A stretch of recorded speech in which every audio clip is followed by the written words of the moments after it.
Welcome to Midwest Paranormal Presents Paranormal Soup. I'm your host, Jason Bland, and tonight we have a new guest.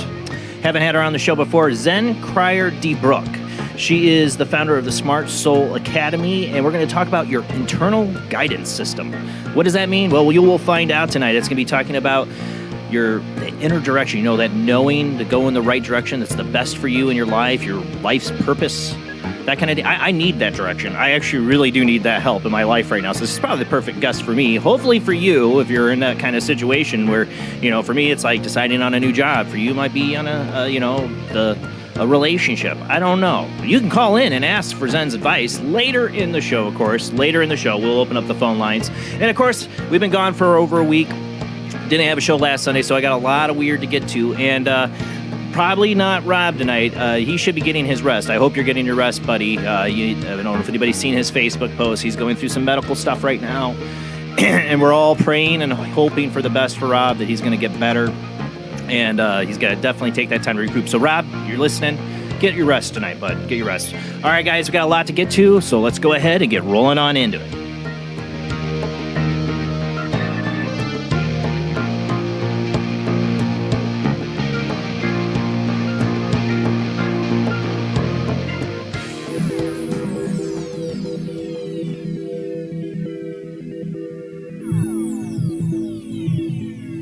Welcome to another night of Paranormal Soup. As I said before, I'm your host, Jason Bland. Tonight's guest, Zen DeBrucke, is going to be joining us after our World Wide Web of Weird, after our first commercial break.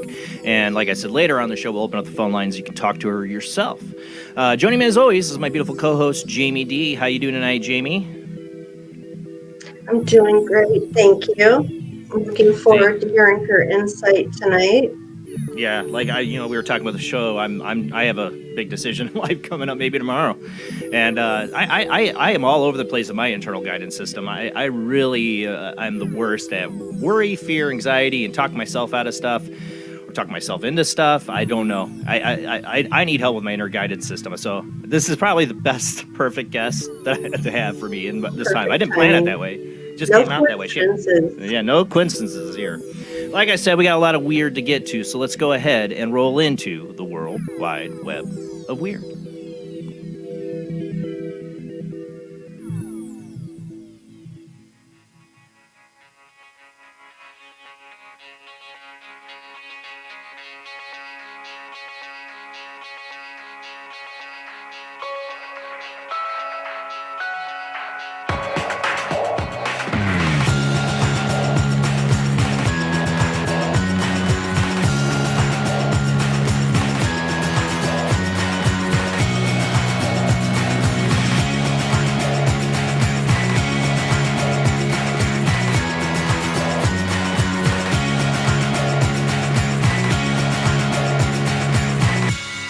Tonight on the World Wide Web of Weird, I like to start with continuing stories. There's a continuing story about the whole supposed UFO disclosure and what our government doing.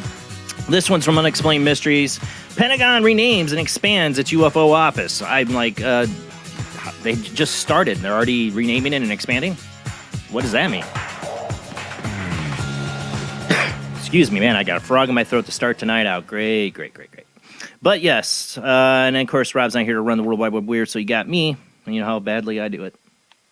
Let me get the share screen up. Yes, share the screen. All right. And for those listening on the Paranormal Soup Radio, or Paranormal Radio app for the Paranormal Soup channel, we are a webcast. We do stream out live to Facebook, YouTube, and Twitch. Man, I got a frog in my throat. I hate that when I start showing. It's like, oh, frog in your throat now. That's just going to be great. All right. And then I just had it, and I lost it. There we go. Give me 1 second here. Man, I got a frog in my throat. Oh, boy. Okay. So, yes, Pentagon renames and expands its UFO office. The U.S. government officials' UFO investigation office being rebranded after just 8 months on the job. Yeah, don't you love bureaucracy? Formerly known as the Airborne Object Identification and Management Group, the office is now being updated to be expanded and investigate more than just unidentified flying objects. Its new name will be AARO, Airborne Object Identification Management Group. Okay, they changed one word. Okay. It expands and focuses will look into what are being referred to as transmedium objects, unidentified vehicles capable of operating both in the sky and undersea. The definition also applies to objects capable of transitioning from flying within Earth's atmosphere to flying in space. The updated name reflects the growing number of reports from U.S. Navy personnel involving objects that have been seen emerging from the sea or moving into and out of water. Whether or not the public will actually get to hear about the group's findings, however, remains to be seen. Yeah, pretty much. Man, all right, I need a sip of something else besides coffee because, man, I got a frog in my throat like from hell. That's what happens when you're gone you skip a show, you come back, you're all rusty, you get a frog in your throat. You love hearing those noises, right? All right, let's move on. Next up, I know they say there's old laws in the books and stuff like this, but how this old law stayed on the books for so long, I don't know. From the news review, and I will read Tim Binnell's shorter article from Coast to Coast. Fortune tellers now welcome in Petoskey. No fingerprints or background checks were required for fortune tellers. They actually had this law. Long-standing ban on fortune-telling has been replaced by a city in Michigan, freeing tarot readers, palmists, and soothsayers of all stripes to practice their trade without fear of running afoul of the law. According to a local media report, the odd ordinance had made it illegal for any person to engage in fortune-telling or pretend to tell fortunes for higher gain or reward. With the community of Petoskey, weirdly enough, the law had actually been on the books for so long that no one in the city government had any idea when or why it was enacted. They don't even know when. While the ordinance had largely gone unenforced in the community, Sarah Snyder of the store POTUS and Strangers said about having the law changed earlier this year when she was approached by a spirit board reader with the idea of doing sessions in the shop and discovered that holding such events would be illegal. After she asked the city council to change rather archaic law, officials were open to the idea and looked into drawing new regulations which would protect consumers while also allowing for fortune tellers to practice their craft. Looking to how other communities had handled the issue, the city drafted a new ordinance which would have required mugshots from soothsayers before they could be licensed to forecast the future. However, this raised concerns surrounding the possible violation of one's freedom of religion, and so officials in Petoskey ultimately opted to simply scrap the old law rather than replace it with any new regulations. That's where you should have started. Just scrap it. I love how they're like, oh, let's just make some new regulations. No, throw it out. It's garbage. It's unconstitutional, and it's garbage. But, they got to have purpose. Perhaps the city council should have consulted with a psychic before they spent all that time researching and drafting new regulations that they were never wound up using. Bump from Tim Binnell from Coast to Coast. I love that last part. God, man, I got a frog in my throat. It's killing me. All right. That's Ghost why shows up. Yeah. It's on my desk now. Yeah, I could use some right now. All right, this next one, I don't know if I should play a clip of this because it's from a show, but I've seen other people featuring it on their channels. A ghost showed up in this Amazon video. I'll play it really quick for you guys to see. I'll read the story real quick, though. Ghostly figure can be seen emerging from a mass grave during a segment on James May's new travel show. Eagle-eyed viewers who settled down to watch the new Amazon Prime show, James May, our man in Italy, this week got more than they bargained for when they spotted a mysterious figure in the background while May was speaking to the camera at the site of a mass grave. The ghostly extra, which resembles a translucent white entity, seems to materialize out of thin air, walk towards the right, and then vanish again without a trace. A clip of the sighting soon went viral and was picked up by numerous news outlets. All right, so let's just go ahead, take a real quick peek at this. It's going to be right there. You see it? I mean, I don't know what they got going on filming wise there. It looks like they're just in an outdoor setting. I don't know what would reflect that or make that happen. I'm not an expert though. Just an interested person like you. And not sure. It looks very ghostly. And you know, this was I love these kind of things that show up on shows like this because it's not intentional. I don't think it's fake. It's not a TikTok ghost video. So I think it's pretty good. And you wonder, I mean, it's a mass grave. I wonder what type of camera he was filming that on. I hadn't seen that. James May wrote, many thanks to everyone who has pointed out the ghosts in episode 3 of my new Italy series, he wrote. Nobody saw it at the time, so it's either a real ghost, more likely, but also more boring, just a bit of digital file corruption. Possible. But you think with a TV show, you know, they got pretty good equipment that they're not going to have that issue. And it is a mass grave. So, I don't know. There's something about the way it appears and then disappears that looks kind of legit to me. It does. I mean, I've seen this kind of stuff with my own eyes. And I know many of my viewers have had these experiences. And it looks like that. It's not, you see translucent like that mist. Mm-hmm. I've seen it in a few different scenarios. One in a totally lit room. Me and my wife saw something like that.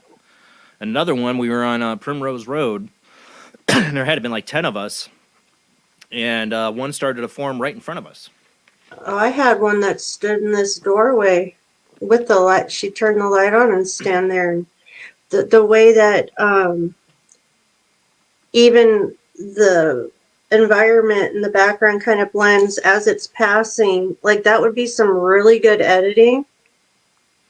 Yeah. I mean, like I said, I don't think it's fake because it was not even part. I mean, you know, people spotted it after watching the show. Good eagle-eyed viewers out there. And if they had like even a cameraman, like say they had a cameraman running in the back, and the camera did something funky, glitchy, I think they would, know that. A guy would be like, oh yeah, I was, walking up that way during that time, or. I don't know. Yeah. I think that's a good one. It's interesting. Yeah, I do too. I think it's interesting. All right, this next one I've seen very viral. I'll show the article first here. Because we're going to run out of time. Hold on, let me go back. All right, so I've seen a lot of people talk about this stick creature. And you remember kind of a little bit tiny, it's not exactly like them, but I mean, there's been a few different things. There was the night crawlers. Was that San Diego or something like that? The night crawlers. Weird looking, like kind of stick creatures. This one could not so stickish, but weird looking. It's kind of very Stranger Things looking. I don't know if this is total just, we got Providence. Somebody came out with this. I got the article from Unexplained Mysteries. Weird stick thin creature shows up on CCTV footage. Footage which was reportedly captured by a security camera, and I love this because this was one of my favorite spots to go camping when I was a teenager. Red River Gorge, Kentucky. This is where it was captured. It was posted on a Facebook by a user going by the name of Douglas Windsor McLani III. The thing was caught on a security camera at one of the cottages up at the gorge, he wrote. It doesn't move like a human, and it moves almost like its kneecaps are backwards. The footage itself was, which is in black and white, shows a stick-thin humanoid making its way slowly up a driveway before gingerly sidestepping towards a parked car. Throughout the video, it seems to maintain an unnatural semi-crouching stance. Skeptics argue, of course, there's always skeptics, that the creature is either fake using computer imagery, a digicabra, or a digital manipulation of a real person. Digicabra, copyright by Todd Reiner, our resident a-hole from back in the day. You need to come back on, Todd. Whatever the truth of the matter, the video is certainly unusual. All right, I'll play this one real quick here. We'll take a look at it. I won't spend too much time on it. I don't know. There's provenance of a name. There's somebody that's coming out saying that they captured this on CCTV. Red River Gorge, man, it's an interesting place. And I want to do more research on it. So that's why I do that. I'm covering this one. My Paranormal Magazines who had this. I think that's who he submitted it to. I don't know if that could be a guy in a suit. See, Rob, we did this on Wednesday, but Rob just had a still picture. I didn't get to actually see it move like that.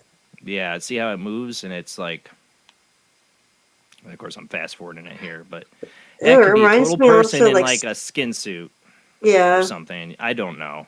But something about the legs. Yeah, I was interested because of his Skinwalker Ranch. Yeah, because of Red River Gorge, Kentucky, where I used to go camping a lot. And it's not your like easygoing camping spots. I would go like hiking 2 miles out into the woods with other friends, and we'd go to these spots where all these Fish Head and Grateful Dead touring fans would stop off in between tours, and or they had these secret spots. Like there's a cave there. It literally has you go into it. You find this secret like crack that leads you into it. And you get in the cave, and it's like something out of the Flintstones, because it's like this huge inner part, and then there's a balcony area and a window to it that inside of the foothill that looks out over the whole valley, Red River Gorge Valley. The place is amazing, beautiful. Weirdness there, I don't know. I've heard tales from other people. There's some alien stuff going on there. And I've been trying to find out more, that there's missing persons. I've tried to find out more. I haven't. I would love to know more about River Gorge, because, yes, my alien thing, the only weird thing I had that could be an abductee thing that I can remember was at River Gorge, Kentucky. So any information on River Gorge, I'm always attuned to hearing about, because I'm still trying to figure out more of my experience. All right, what do we got next? All right, let's see. I think we're on to Bigfoot. Yes, that's right, Bigfoot. Next week's going to be interesting. Speaking of aliens and Bigfoot, next week we're going to have Ronald Meyer, and Mark Reeder. Their book is The Bigfoot Alien Connection Revisited, and I cannot wait to talk to him about that. We've had Ronald on before about Bigfoots and aliens, but to continue that now that they have a book, I can't wait. All right, so let's see. We got stick figure. All right. Woman captures Bigfoot on trail cam. So we got another camera thing here. These are some of the pictures here that they show. A woman who had been checking a remote trail cam in Washington State came across something unexpected.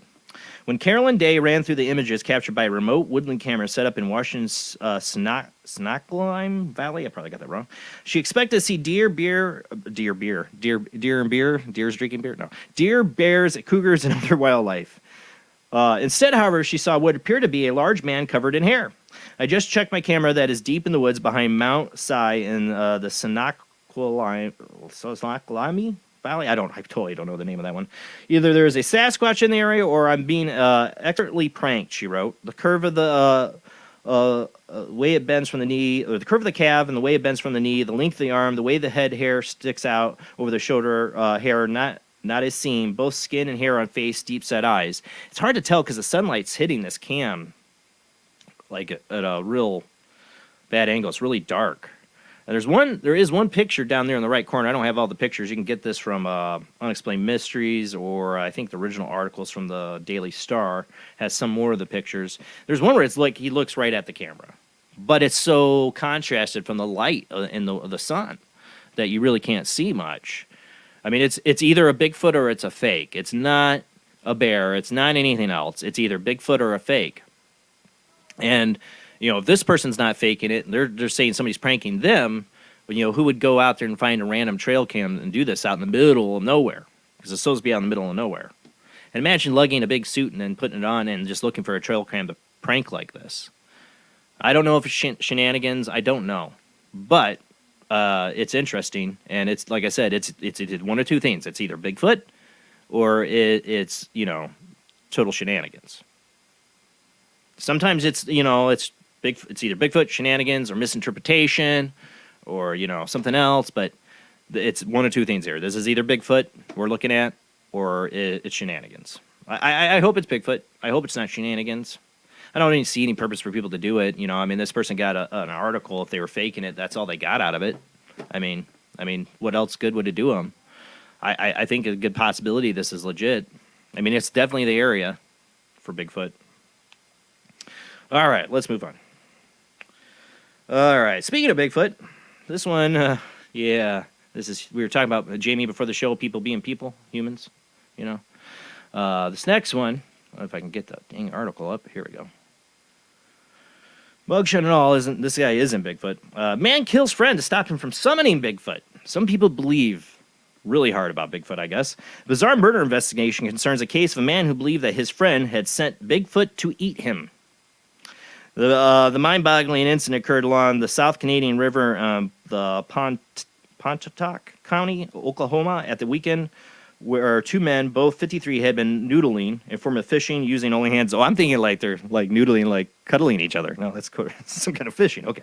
According to reports, one of the men had become convinced that his friend had intended to summon Bigfoot from the forest and that the creature would try to eat him. Now, I would think they were doing more than noodling. I'm guessing that probably, you know, drugs were involved, you know? I mean, I'm just saying.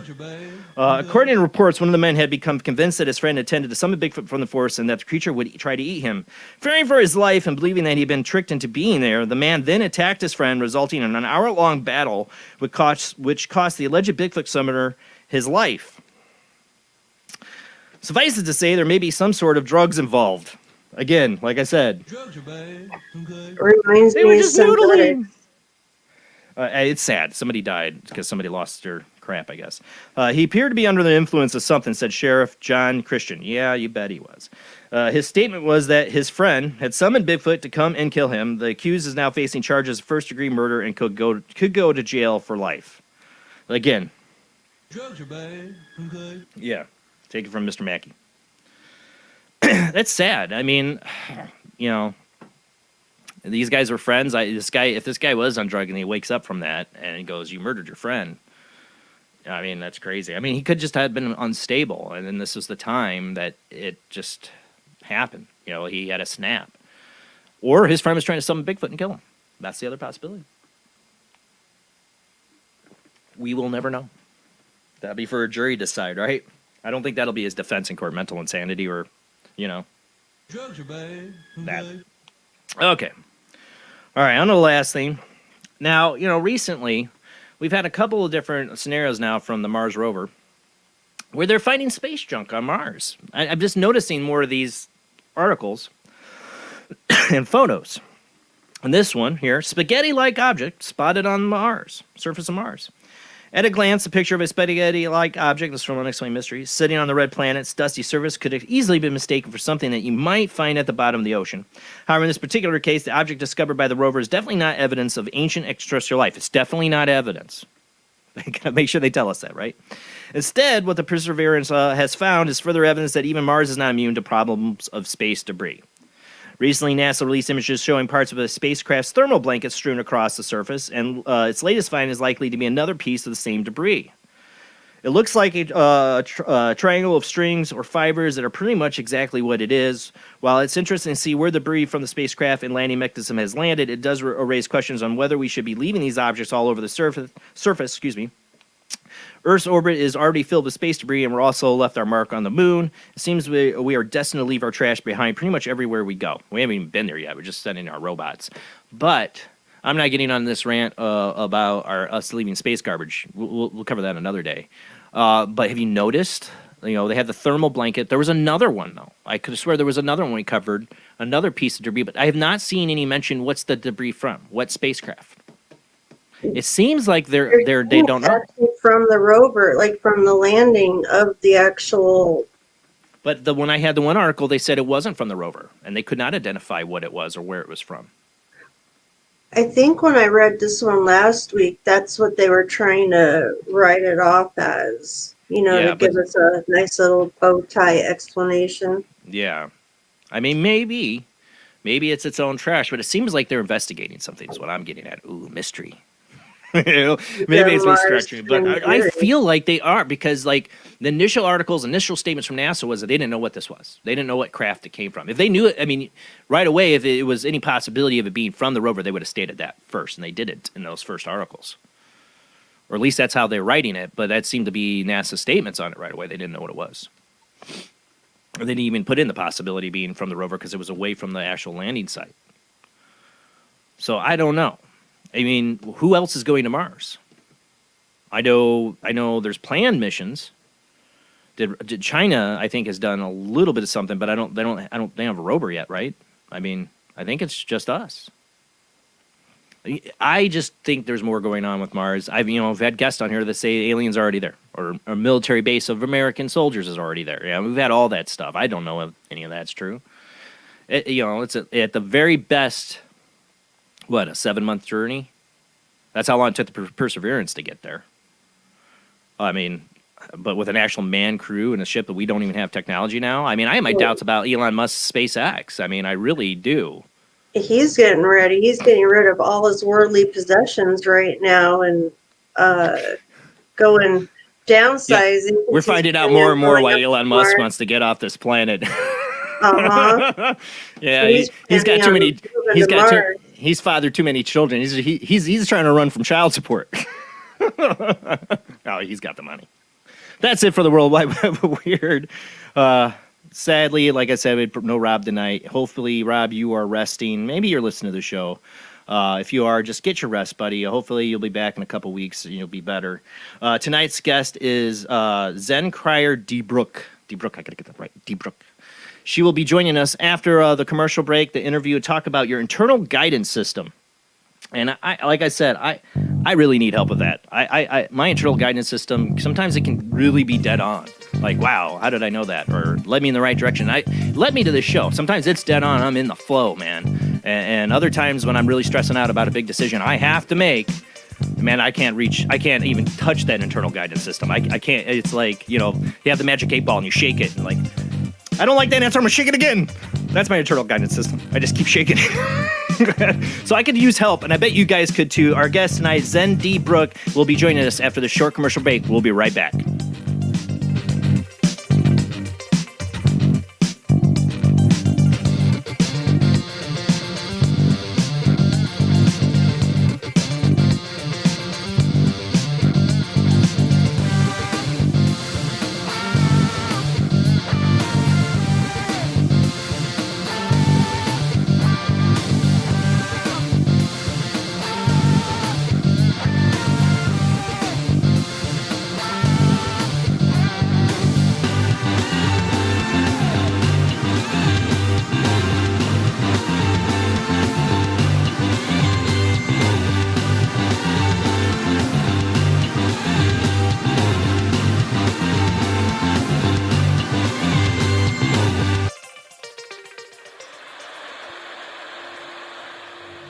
Join us every Wednesday night at midnight Eastern Standard Time for Weird Wednesday, the live stream, with your hosts Jamie, the Living Dead Girl, and Rob, the Phantom, where we'll talk about all things paranormal, including zodiac, astrology, tarot card and oracle card readings, live ghost boxing and spirit communication, where we'll do Voices from Beyond, the Cold Case Files.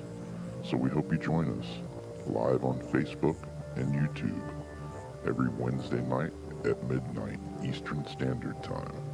We hope to see you there. Bye-bye.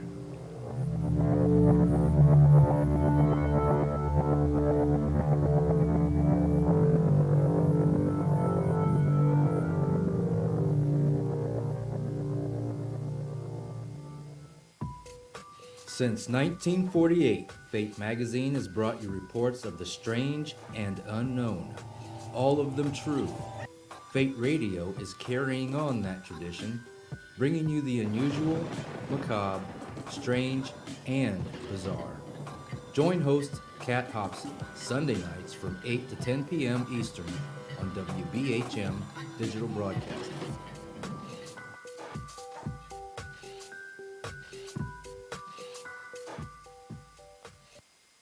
Of the second kind, physical evidence of a UFO. Close encounters of the third kind, contact.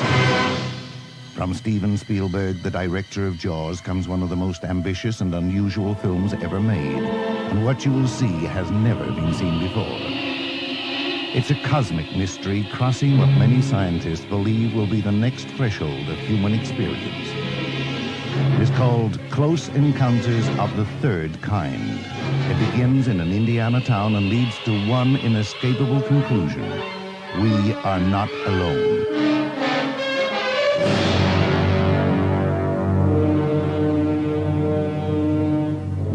Close Encounters of the Third Kind. Certificate A. Now showing at the Odeon, Leicester Square. The international chart-topping, Haunted Horror of Haverfordwest has been described as terrifyingly real, a must-read, shocking and chilling brilliance, genuinely worrying, utterly frightening. Don't read before bed. Described as one of the spookiest writers out there, best-selling author G.L. Davies presents Haunted Horror of Haverfordwest, the true paranormal account that is shocking the world. Dare you enter? Dare you read? Haunted Horror of Haverfordwest is available on Amazon, Barnes & Noble, Kindle, and wherever books are sold. Pray you never have to live there.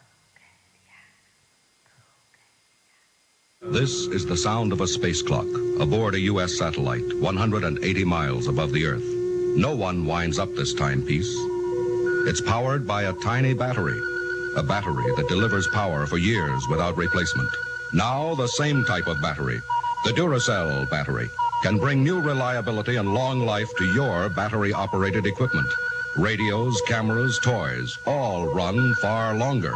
Duracell batteries, the long-distance power cells, outlast any ordinary battery. The same type of battery that keeps space clocks running for years can bring long life to anything powered by batteries. Dura, as in durable. Cell, as in power cell. The Duracell battery, made by Mallory. Are you intrigued by Paranormal Talk Radio? You'll love the new Paranormal Radio app from Talkstream Live. You'll find a great selection of talk shows covering UFOs, ghosts, strange phenomena, and much more. Download the Paranormal Radio app now and start listening to the very best in paranormal talk entertainment, including the network you're listening to right now, the Paranormal Radio app, free in Google Play and the iOS App Store. Switch to DCS ranging. 240, nominal to profile. We're in the pipe. 5 by 5.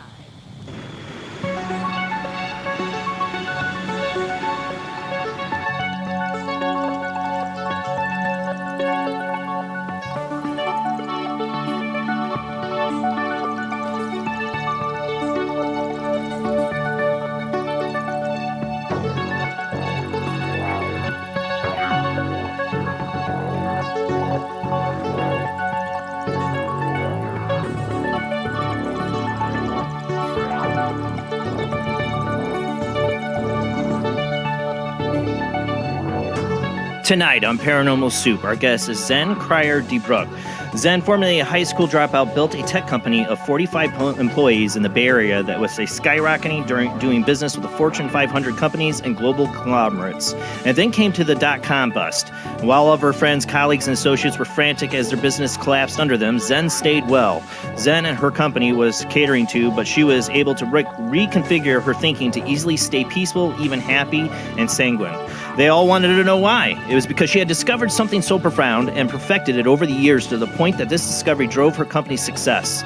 It was how to navigate all her thoughts and emotions, actions using internal guidance system, or IGS, bodily clues that enabled her to identify and shift the beliefs and old programs that were false, disempowering, and limiting. The closings, as she calls them, are signals that your thinking is off base. By tapping into this consistent ability to feel into and refocus on the opening thoughts, she could find the thinking that easily attracted the synchronicities and, as she said, the magic that fueled her massive success and joy. Even more importantly, she discovered these openings were reprogramming the neural pathways of her mind. That's stress, worry, fear, overwhelm, guilt, procrastination, frustration, irritation, doubt, and misery are all simple signals to pivot your thoughts. So that by using one's IGS, you are creating the brain that is getting healthier and healthier daily. 23 years later, she's experiencing openings that lead her to more and more happiness and success. And like I said, I didn't plan it this way. Actually, she ended up getting rescheduled, but I'm at a moment tomorrow. I got to make a big decision in my life, and I need to be able to tap into my internal guidance system. So this is probably the perfect guest for me tonight. I know many of you, I mean, that's life. Every day we got to make decisions that affect our lives. And wouldn't it be great to be able to tap into a knowing that you're making the right decision for your higher self, for your better self? That's we were talking last week or 2 weeks ago. Our guest, we were talking about the mindfulness and going deep in your mind and knowing thyself. I think this is very similar to this topic. I guess July is a month about knowing thy mind or the mind. We've done a lot of shows on that, so I think this guest is perfect. We will open up the phone lines in about an hour after we go to our next commercial break, so hang in there, but let's go ahead and get to our guests.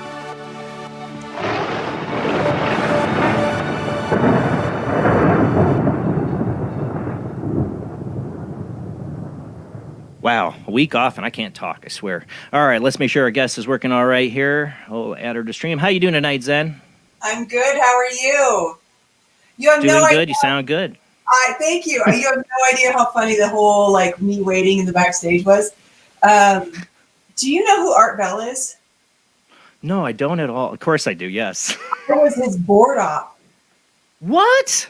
Yeah. And so I'm sitting here listening to all of your stuff and your ads and everything that's going on. And it was just like art. It was so great. It was Well, I can't take a bigger compliment than that.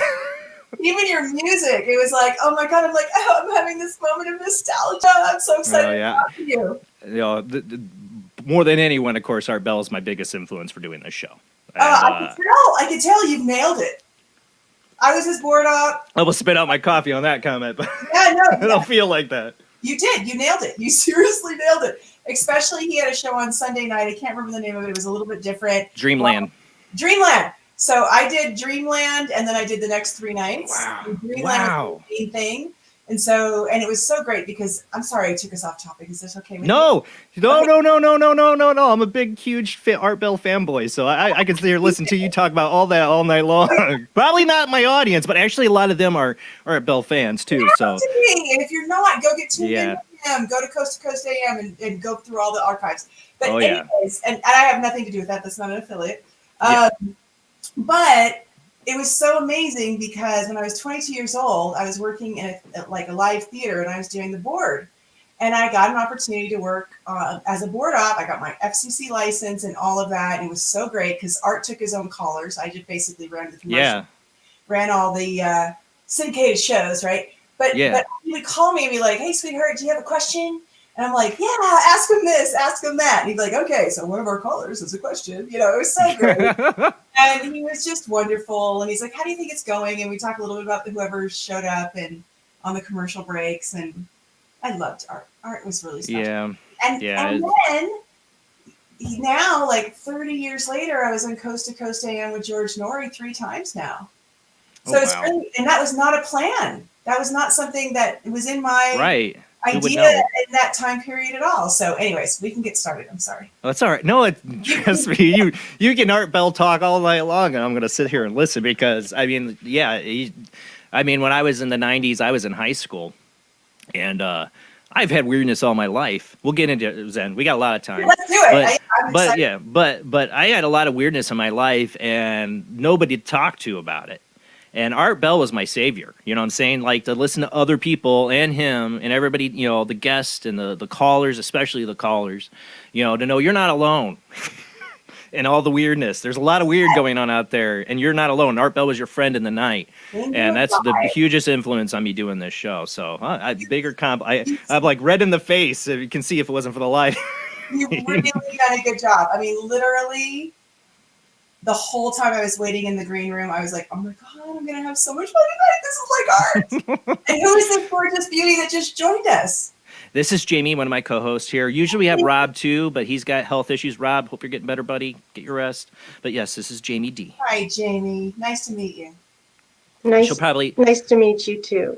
She'll grab questions from the chat room for us tonight because we have StreamYard, and we're on Facebook, YouTube, and Twitch. So we'll grab some questions from that. But we'll take callers later in the show. So, Zen, I gave like a kind of a brief, description of what we're going to be talking about tonight. Not as much of a bio about you. So I would like the audience to understand your journey. What really brought you to this? You've been teaching this now for years, in a sense. I mean, you've been developing it and this internal guidance system. But tell us the journey that brought you to this. Oh, so basically, I had a lot of abuse in my family. My mom was super physically and verbally abusive, and my dad was never home, and that kind of thing. And then there was some abuse outside of the house. And we went through this whole Jerry Springer period where my dad married my mom's best friend from church and moved her into the house when I was 13. And my brother got hit by a car and put in a wheelchair. And it was one of those moments in our lives where I couldn't handle the drama and actually like survive because it was it was like being hit. It was like being on the ropes and being hit, as a young person. So I filed for emancipation, put together a really good case and won. How old were you? 17. Wow. So I dropped out of high school because I needed to work, and I came out of the gate really angry and bitter. And I thought if I just, I loved my family, but I needed a break, right? And my dad wouldn't let me leave home. And I got an apartment, I was working, and I was trying to do the best I can. And then I kept sabotaging myself. I would get in a fight with a roommate and stomp out and say I'm moving out. And then they'd be like, no, you go, like the next day, or break up with a boyfriend, or get upset with somebody for their comments about, like a boss with their comments about what I did at work that day, and like quit, expecting them to chase me down the street for the great dishwashing job I had and tell me they can't live without me. And that didn't ever happen. And I was really struggling with my triggered reactions and my attitude and my issues. And a friend of mine gave me this cassette tape, and it was from Abraham Hicks. Yeah. Are you familiar with Esther and Abraham Hicks? Yeah, you're talking about like the secret, right? Yeah, and they believe kind in of love attraction and all of that. Yeah, they were really into the secret, but they were what it was. Abraham Hicks is the I don't know what you want to call him, like the inner or dimensional being that they're communicating with. Yeah, so right. Abraham is actually a soul family of individuals are not here. They're not in this incarnation, I should say. And they're trying to give advice to human beings about how this planet works on a metaphysical level. And so they were talking about the law of attraction in this cassette tape. And that was, I totally glommed onto that. I loved it. I was fine with that. But then there was this thing I couldn't grok, which was they said that when you have a tightness in the center of your body, that means that what you're thinking in the moment is not true, is going to lead you to an unsuccessful, traumatic experience that you don't want to have. It's off of your soul's blueprint. And that we have a soul's blueprint. And when you feel a relaxed, centered experience in your body, that you are on your blueprint and you are being led to the things that you decided you wanted to have before you came here, have happened to you. And I don't know, I don't see you because I only see me on the screen, but oh, I have you up so people can see you. That's why. Okay, good. But have you ever had that feeling,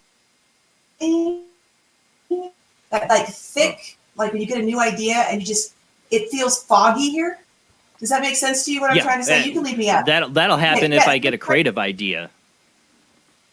Oh, interesting. I hadn't heard that. That's good. For me, it's like if I'm thinking about a story or something, it's like I feel like blood's filling up in my front of my head. But I know chakra too. I also have like the chakra pressure too. I'll get on. That's a different thing. It feels like my brain is trying to process through Jello. Yeah.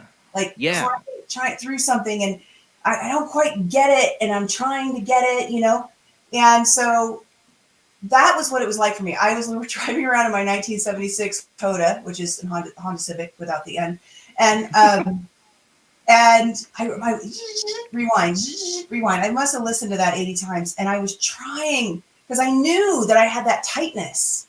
Anytime that I made a really like self-sabotaging bad mistake, I would have that tightness before, during, and then for a few days after as I was ruminating on it. And according to Abraham Hicks, I should have been able to shift it. And so I started playing with that. And I went from high school dropout to getting my degree from UC Davis in foreign policy, moving into an import-export company that I started in college. And then I began selling my younger brother's friends' HTML code to my import-export companies because it was booming in California. And they were asking anybody from California how to get a website. And I started brokering these to the Joke Cola Punks in the Street Incorporated friends of mine, and they couldn't manage the project. So I had to save face. I had to jump in there, and I started doing project management. And within 4 years, I built it into a multi-million-dollar company, a block and a half from this Transamerica building. Our office was with 45 team members and Fortune 500 companies all over the world. Wow. And it was all because of following this, moving from this tight feeling and pivoting. I call it pivoting into this expanded feeling. And I just did everything I could mentally to stay with that opening. And it led me to ultimate success and has continued to do that my entire life. See, I'm so interested by this because, like, you know, last 2 weeks ago we had on, we're talking about meditation, Tibet meditation. I've been trying to get better, like getting in, knowing thyself was really what that show was about. Like knowing your higher self and hearing your higher self. And I'm about ready to make a big decision tomorrow. And, man, I am trying to listen to like that inner voice. There's things like when I started doing this show, it was like, I don't know. I mean, for you, I think you really do know. I had like, just like, I'm going to do it. Like, it was just a drive, like, and all these other elements came in together. The music you hear, I'd written for something else, and it just came in to be my bumper music. And, you know, I just, all these different elements that I knew throughout my life, like I was a musician, and, you know, I also have had this, I'm a paranormal investigator, all these things, listening to Art Bell, all these things came in to drive me at one moment in time to say, I'm going to do a live stream. And I felt good about it. I knew what I wanted to do, and I still feel good about it. I still do it, and it's 7 years now. But other parts of my life, like career, working, doing what I, you know, like, I mean, Tuesday's going to be married 19 years. That was one of those things I knew. First date with my wife, that I don't know if I felt an opening there, but there's that inner knowing. I knew I was going to marry her. First date. Yep. Okay. Like, you know, it's just certain parts of my life that are great. My husband was the same way, and I told him, "Don't fall in love with me. You ain't my type." And here I am, 15 years later, married. He is my type. He is my guy, but he knew. I didn't know. Well, that's the thing. Like at that moment, before that moment, I was like, "I'm never getting married. I'm never having kids." And then I sat down with her. We had a date, and I was about ready to give up on even dating the way I felt at the time. And within the first, I swear, 10 minutes, I knew I wanted to marry her. Mm-hmm. You know. That's my husband. Yeah, it's pretty cool. Isn't that amazing? But I want to tap into that. I want that knowing. Like, I believe, like, okay, I'm a spiritual agnostic. Shh. Here we go. It's always there. Your mind gets in the way of feeling it. There's nothing in the way. I know that. And so we're programmed between the ages of 0 and 7, and it's a filter that pushes everything through. The situations and people that our parents didn't trust, or trusted who were bad, ends up becoming the people we trust, or we don't trust for whatever the reasons they had. The emotions we have, it's all 0 to 7 is all programming. And its culture is everything, right? It's the TV shows you watch, it's everything. And then what happens is this becomes like goggles that we put on that we filter the world through, and it's not who we are. It's not our authentic self. And so what has been crazy to me, and I'd love to do so here's the deal. First of all, I'd love to do a quick exercise with you guys so that you guys can feel it for yourself. Yes. Second of all, I'll tell you a little bit more about it and what it means. And then third of all, we have plenty of time. Let's work through your decision. Okay. I got to be careful because I know some of the people that are part of this decision might be listening tonight, so I don't want to get too much into it. You can make it as private as you want. You don't have to tell me any details. Okay? Gotcha. I can walk you through it. Because all I'm doing is digging down to what you're thinking that's closing you. Okay, no, I could use that help. Yeah, so let's do it. Let's do the exercise first. Okay. All right. So what do we got to do? Jamie, you're live, and is there people that are actually texting you right now and stuff? Okay. She's done the chat room right now. That's what she's doing. Fabulous. Okay, so here's what I want to do. We're going to go ahead and do the exercise, and I'm going to ask the chat room some questions. And I'd love everyone in the chat room, if you can, to do the exercise with us. That way we can have like a social proof of what's happening. Does that sound good? Is that possible? Sounds good to me. We always say the Yeah, paranormal okay, happens good. live here, so good. Okay, good. So what I'd like you to do, it's easier if you don't have any visual distractions. So, of course, if you're walking down the street listening to this fabulous show or you're driving, don't close your eyes. You can do it with your eyes open, but it's often a more pronounced feeling if your eyes are closed. And so go ahead and close your eyes. All right. And then feel the bottom of your feet on the floor. And if you're walking or driving, you can still pay attention to the bottom of your feet. Just put your awareness, attention to the like pads of your feet. And you're going to notice they're going to get a little tingly, a little warm. And then go ahead and pay attention to the palms of your hands. Once again, you're going to notice they get a little tingly, a little warm. What we just did was just dropped you into your body. Let me just sit for a second and pay attention to your feet and hands. Now, this doesn't have anything to do with the exercise. It just helped quiet your mind for a moment so that we can go ahead and do the exercise. All right, so I'm going to give you two statements. Just let them pass through your mind like a cloud would through the sky. Your mind may want to say, no, I don't. Yes, I do. Anything like that. If that happens, go ahead and focus on your feet and hands and make the statement pass through your mind again.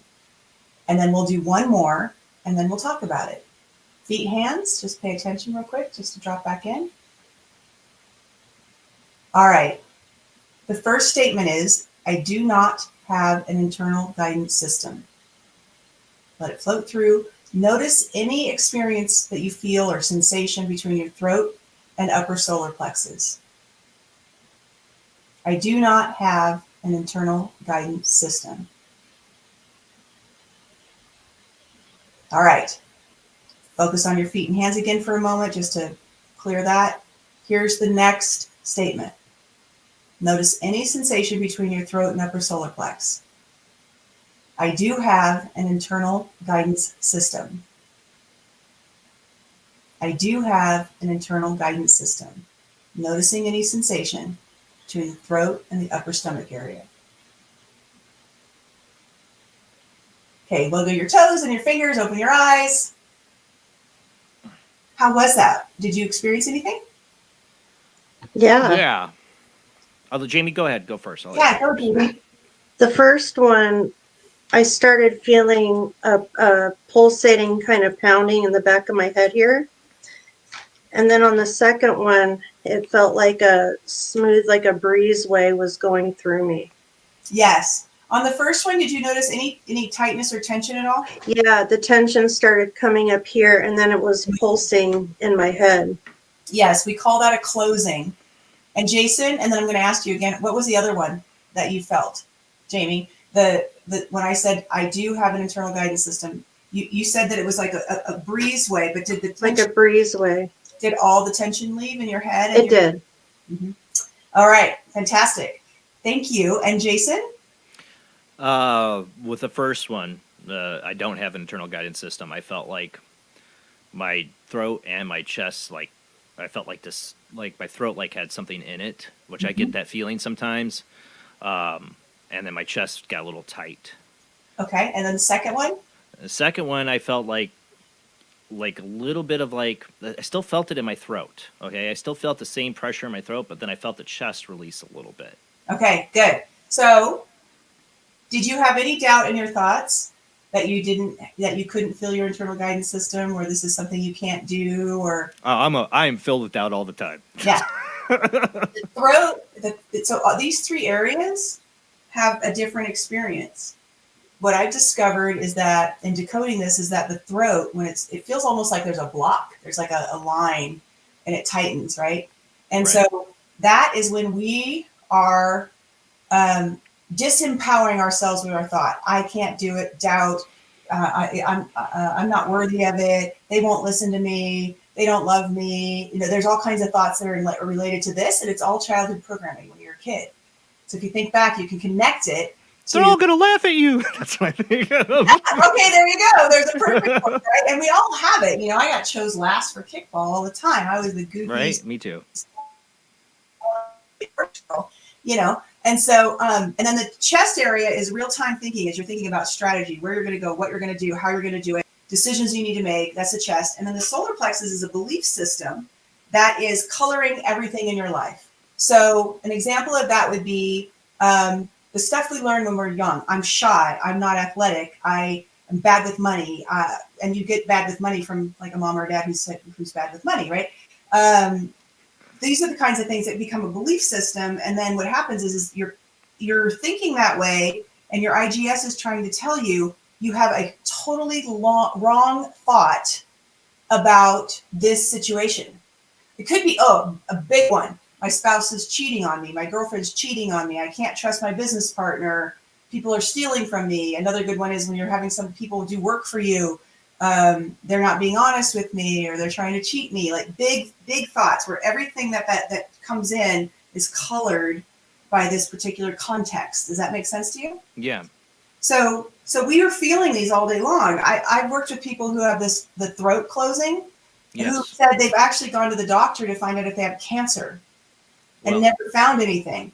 And they do this work with me, I have programs, and it goes away. And they didn't even know that was possible because they really thought they had a physical ailment like cancer or thyroid disease or something like that. I've had this throat thing. I've actually had experience with chakras and discovered them. Like I thought back then I had a brain tumor when I was having a crown chakra thing going on before I really knew what it was. But I would have the throat pressure a lot. And I decided in my my inner guidance told me, go to the doctor. You're getting 32. You're having a kid.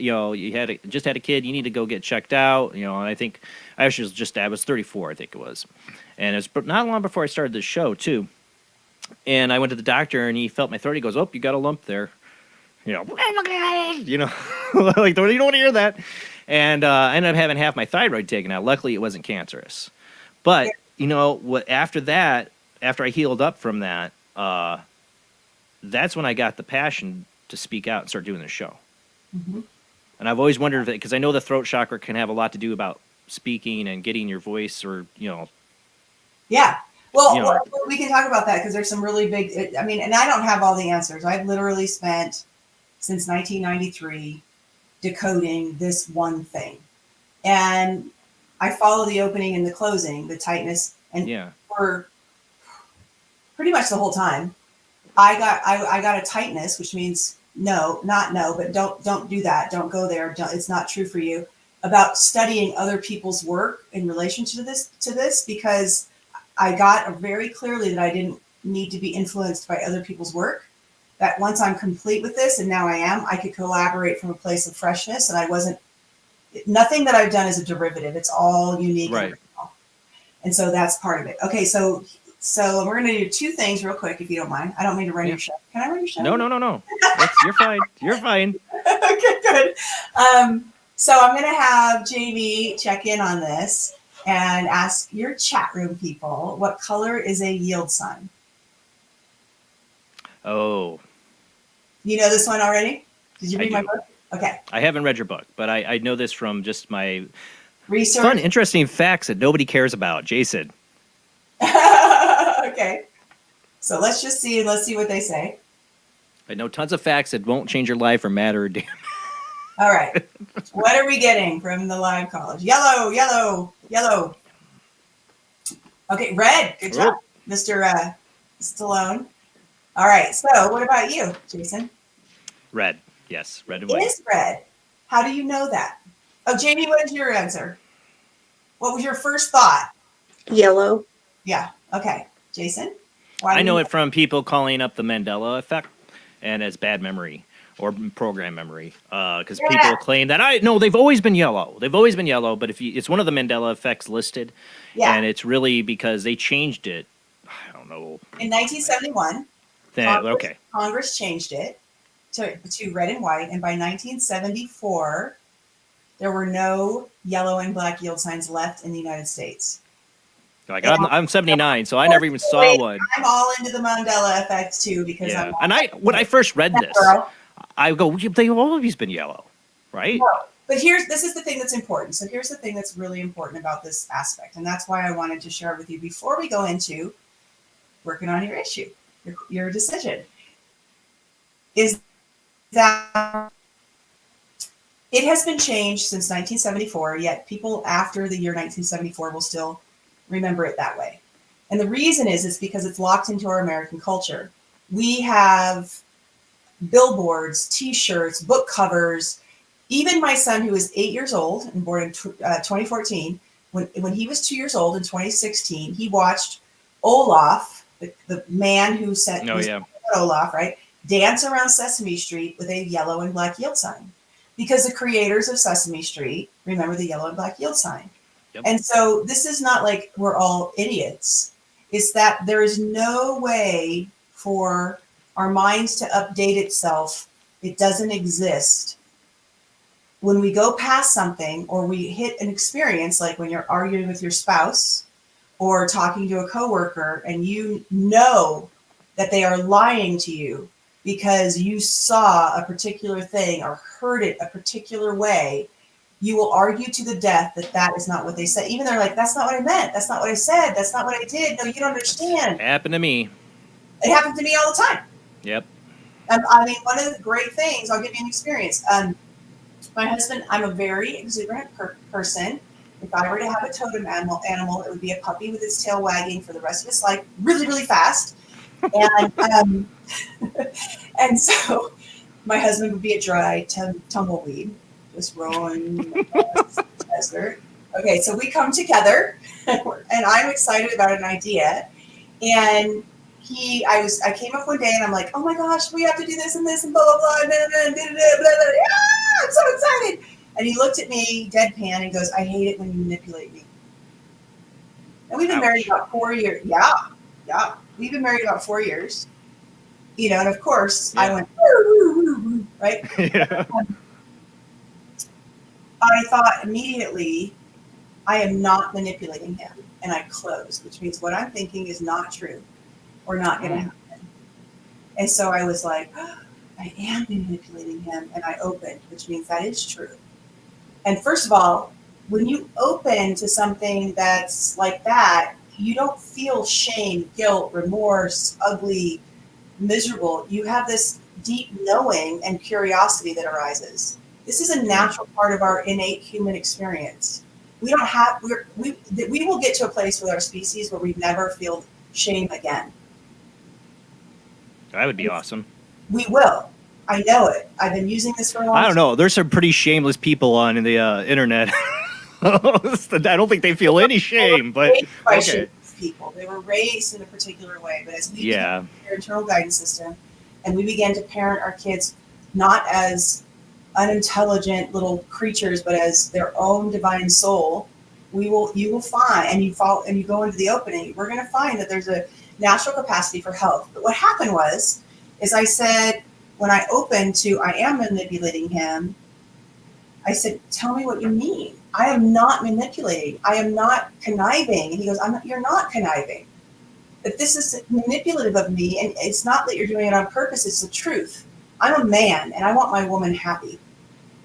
And you give this presentation, and then I either have to say, and you want an answer right away, I either have to say no, and then I destroyed you and you're unhappy. and I have to look at you being unhappy, which crushes me, or I have to go with something that's not right for me, and you never give me time, and you never let me ask questions. You want to run on right away, and it's true. That's my thing. I'm kind of an instant person. And he goes, if you just give me some time, I can give you a real answer. Otherwise, what happens is I say yes because I don't want you unhappy in that moment, and then down the road, it's not good for us, and I start to pull back, and then you say, but you said yes. Right. And I want to tell you, I didn't say yes. I said yes to you being happy, not to the idea. So old Zen, in the early 20s, when someone called her manipulative, especially somebody as powerful and amazing in my life, and I mean powerful by how much I love him and respect him, would have called me manipulative, I would have spent the next 3 hours or possibly months feeling like he didn't know who I was, that he didn't get me. I would have argued that I'm not manipulative. I probably would have been shitty and snarky. Oh, you think I'm manipulative again? You know, You had brought up every conversation just to remind him, oh, or am I just manipulative? not to run him, but just to be like mad, just to be mad that that this person that I love so much isn't understanding that my enthusiasm and my joy is coming from excitement, not from manipulation. But this is the cool thing. Like, I was coach. Do you know who Van Jones is? Van Jones. He's on CNN. Anyways, Yes. he's a black guy, and I coached him Yes. from Ella Baker Center for Human Rights to the White House with Obama. And he wanted to get out of that and do something bigger. And he created the Green Jobs Movement. And I was super stoked to be working with him, right? I was like, this is like one of the biggest clients I ever had at my lifetime. And about 5 sessions in, he said, same thing, like just what happened to my husband. He said, I have to talk to you about something, and we may not work together anymore after I talk to you about it. Of course, I heard this is closing. When that feeling goes in your body, that's deep closing. Okay, and so he said, I said, no, go give it to me. And he goes, you're actually very racist. Whoa, ouch. Oh my God. Yep. And I immediately was like, same thing. I didn't expect that was what he was going to talk to you about. Wow. I went, I am not racist. And I closed down so tight. And then I was like, oh my God, I'm racist. And I opened. And I said, Van, tell me more. I just opened that it's true that I'm a racist. And I don't understand. It's never been in my house or my home, or I have friends who are black. I don't see it anywhere in my life. And he goes, first of all, I don't know what you just did, but if we could all do that, the world would be a very different place. And he said, it's just in the culture.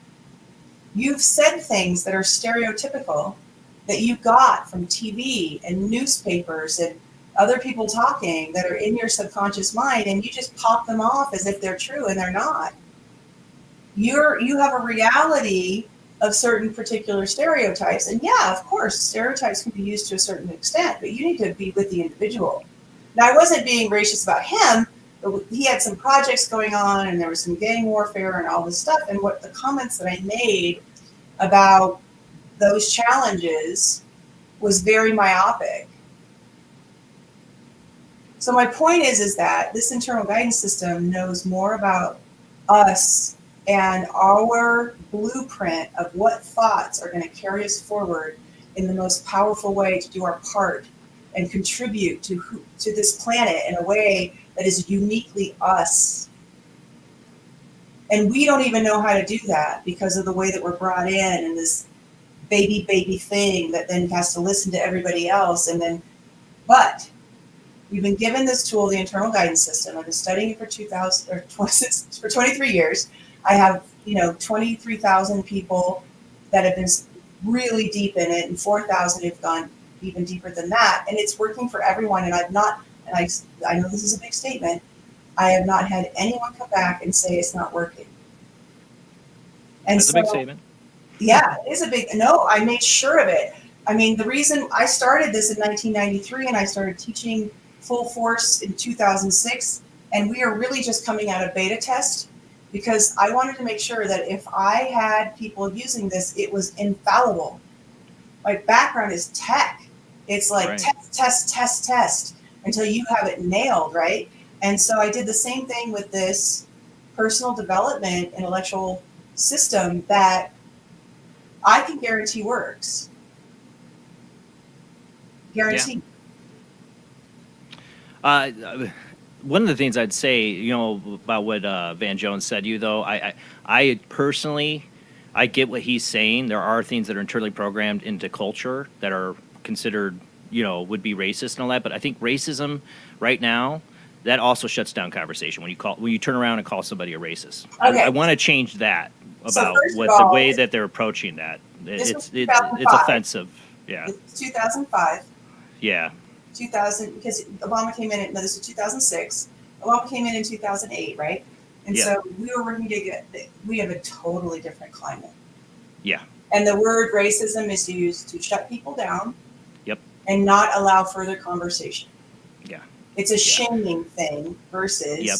he It wanted was a different conversation you were having with Van Jones at that Right. time, and I get what he was trying to get at. But yeah, that's my issue with it right now, where we're at. That's why I was just, me and Jamie were talking, like, I don't go on hardly social media anymore because of the divisiveness between people. And I don't care what side you feel you're on. I'm not on any side. I'm on the human side. You know, I'm for us developing, coming better. I'm a Trekkie. I want to see us get to that. You know, like. But I can't stand what I can't stand the divisiveness we're in now. I just, on either side. I don't like either side anymore. I don't want to listen to anybody. Let's talk about that. I really want to get to your I really want to get to your decision because I think we will. Is really fun. But I want to say that I agree with you. Okay, so first of all, one of the things I want to say is we continued working together, and he showed me things like making comments about households that had no fathers. We're talking about stereotypes, right? Yeah. Not racism. So anyways, that's that conversation. But the other thing I want to say is I agree with you. So let me bring up a really divisive conversation. Can I do that? Yeah. Let's talk about abortion. Okay. Oh, God, you really are. I am pro-choice and pro-life. Oh, you're just like me, I bet. There are, and I want to call it pro-logic, pro-reason. The only thing I want to bring up about this is I am tired of black and white. Me too. I am tired of you have to make this choice or this You're on this side or you're on that side. I remember my parents doing that to me. Yeah. And they were arguing and like, well, whose side are you on? When I was like, right, you know, I love you, Mom and Dad. I know you're listening, but you did this to me. And I hate that. You're both idiots. I haven't. Yeah, that's what I told them. From watching you two on the outside. Yeah. So to me, pro-life 12 to 15 weeks works. Now, I have a really good dear girlfriend, and we had an amazing conversation. And she's like, my body, my choice, all the way up to 9 months. And she's my age, and that's her thing. And I could get it, right? But for me, it's 12 to 15 weeks. Make a decision. I know there's situations where that can't be done for various reasons, and then anything like there's 7 states in the United States that have a abortion law up to 9 months, and then 8 months and 7 months, and the only one that has 12 weeks is Texas, and that just happened recently. They said they banned abortion, but they actually made it back to 12 weeks, which I think is fair. But I don't want to see 6, 7, 8 month old, 9 month old babies being ripped out when they're viable. The problem is nobody can hardly have a conversation on the subject anymore. Right. So that is my point. I would love to, and there's millions of us in the United States who are that they are silencing because we have to make one of two choices, and they don't. Either one doesn't work for us. Either side doesn't work for us, and so we're going to stay silent so we're not attacked. But the other thing that I know, and I'm sure it's you and Jamie and your listeners, we are intelligent people who can do research. And like, I feel like what we need right now in the United States and abroad is let's do our research and then express what our boundaries are and who we are. I think this conversation is one for all of the citizens of the United States. I think it's the federal court system didn't push it back and cancel everything. They just said there's too many different opinions. Like California is not like Atlanta. Yeah, well, that's a whole part of the whole system of our government is that it shouldn't be decided by the bench, by the judges. Exactly, and people need to vote on this. And I don't think and it's happening right now that we need to all be aware of. And we should not do black and white ever. I think we should take moment by moment, issue by issue, decision by decision, and think about it. That is what made this country great. Now we were smaller and we had a lot less people. But what made this country great is we did have these amazing town hall meetings where we could share it with the person that was our representative, and they would go and they would support us. And I don't think it's right for me to make a decision for anyone. But that's how I've always felt. I want to be in the conversation, and I want to at least be able to bring up things that matter to me about it. And then I also want state by state. Sorry, I got something in my eye. I also want state by state when if we're going to make a decision that we're going to take away the rights to have an abortion from 5 months on, I want to have a conversation about what the budget is going to be and how we're going to take care of these kids if they're going to go ahead. It's and true. if they're going to go ahead and have them, and what is the adoption process going to be, and how is this going to work beautifully, So for me, I am sick and tired, and my IGS supports this, you guys. So this is the thing that's so profound is when you learn how to use your IGS, there's a discernment that it literally pours over you like honey. It literally is like this truth that is your truth. And the thing that's important is your truth is the truth. Your truth is the unique, inspiring, important, exquisite person that you've become, giving your input that changes the whole. It doesn't mean you're always going to be right. It doesn't mean you're always going to have the answer. But I can guarantee you that if you give your exquisite whole truth in these town halls or with people that you're talking to on the street, there are little tiny pieces that get glommed onto that creates a whole that works for all. Yeah, I totally agree. And my deal on it, I'm pretty much where you're at. I am pro-life. I don't want people to have an abortion. Yeah, especially up to the abortions up to 9 months is the late term. Very late term abortion without a medical reason just because you decide to change your mind makes me sick to my stomach. But this is the thing. I don't know what their judgment is on the other side. People that take it religious take it. I get that's your religious belief. You should preach it and try to change people's minds. Instead of enforcing something on people, preach to people. Change their mind. And if you can't, you can't. And but the thing is, it's perfect. This is what I learned from having this fabulous conversation with my girlfriend the other night is, she was like, it doesn't matter to her body, her choice. And, but you see that there's programming right there. But they turn it into a political identity. She was open. So her internal guidance, that was what was true for her. Yeah. When we got deeper into the conversation, I could see very clearly. So she had been sexually abused by her father as a child. Mm-hmm. She has a very important part to play in this conversation. Now, she was like, well, what if she's impregnated by a father and he won't let her out of the house until 9 months? I get that, yep. And then then she gives it up for adoption. She has to tell somebody it's an incest issue. And then we just went into this really beautiful conversation. But I think that's one of the things that I loved about our older representatives is they would get together. I mean, we have they would be in session, right? Now they have the internet, they would be in session and they would go through issue by issue by issue for their states of what their conversation is. And, I could have it wrong. They were just big assholes who were just acting off their own desires. But I believe that actually they were taking our issues to Washington, D.C. And yes, there was many probably times when it came to money that they made decisions on their own behalf. But in general, for the things that were like about our corporate, our country's culture, and these men said it. They set up it with our Constitution as a conversation and then had us all believe in it. There's this is one of the most fabulous things I love. It's probably fictitious. I don't know if I'm saying that word right. I don't always things like shit. But anyways, Benjamin Franklin said the thing that he's most proud of is he came up with the name American.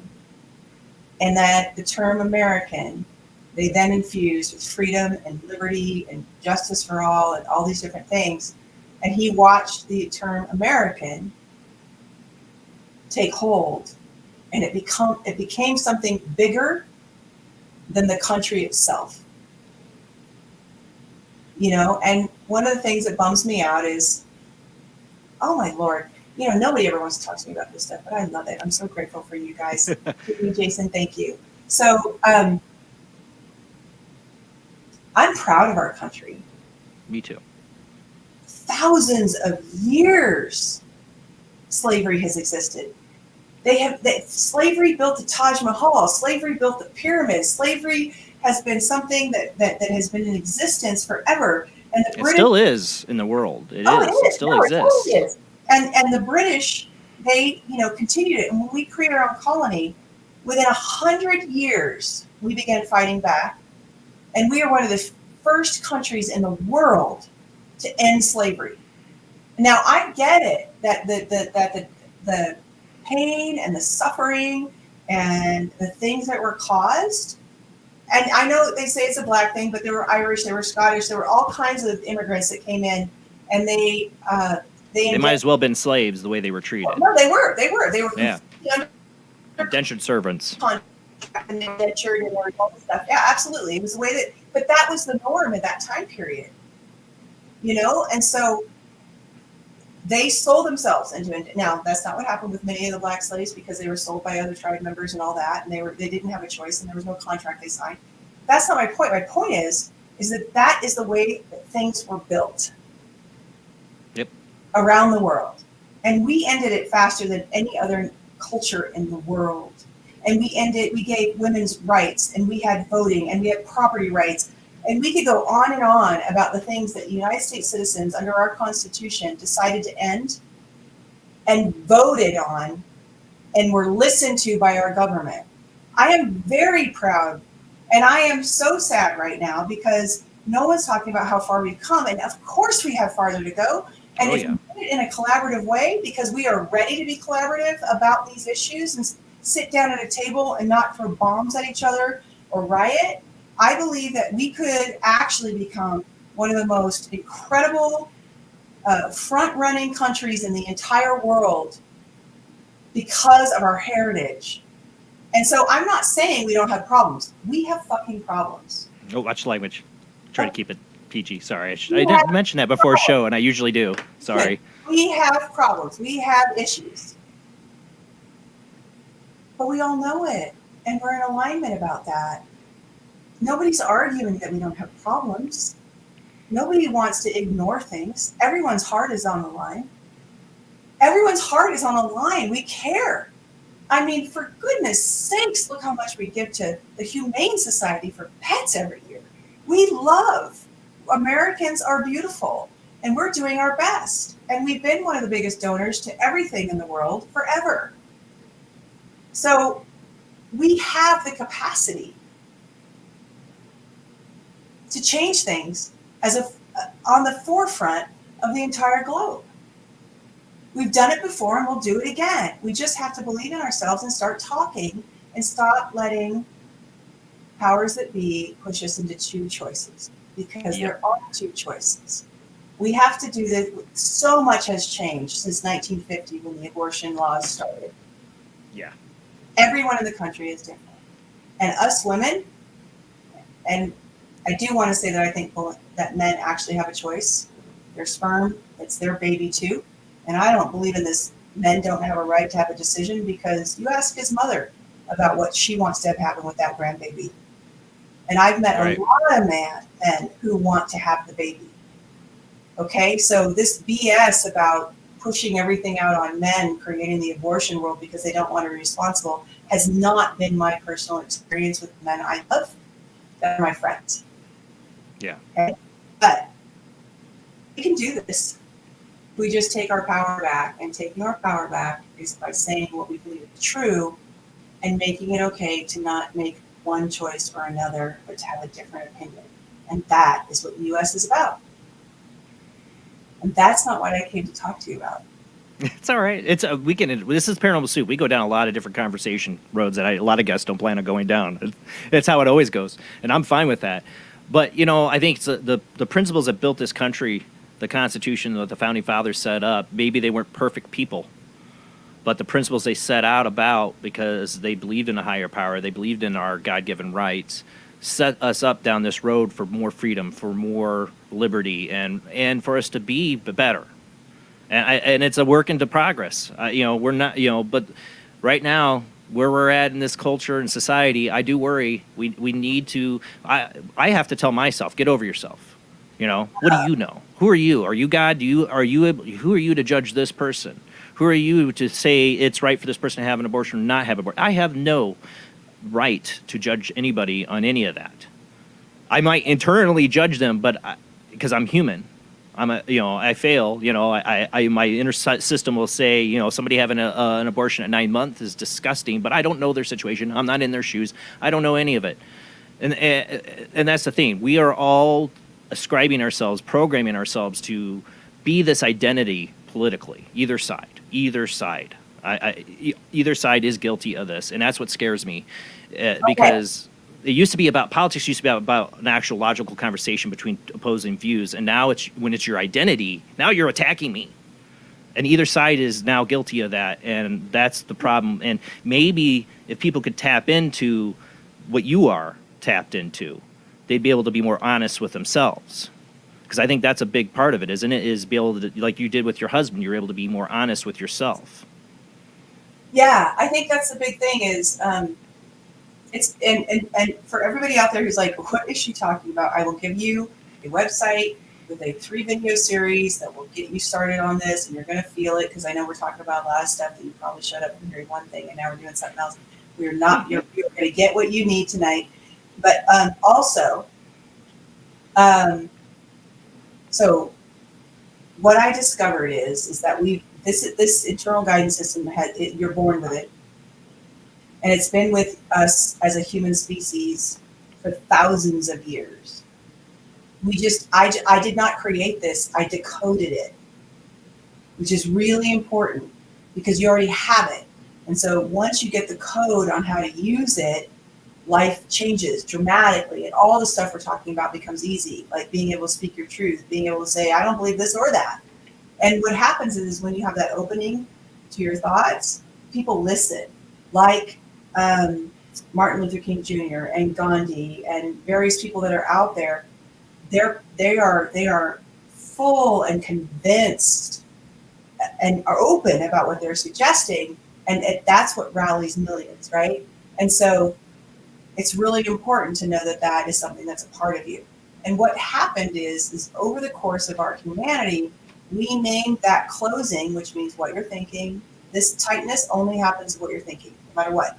I don't care if that's a bad guy or a bad situation or you're losing your house or whatever.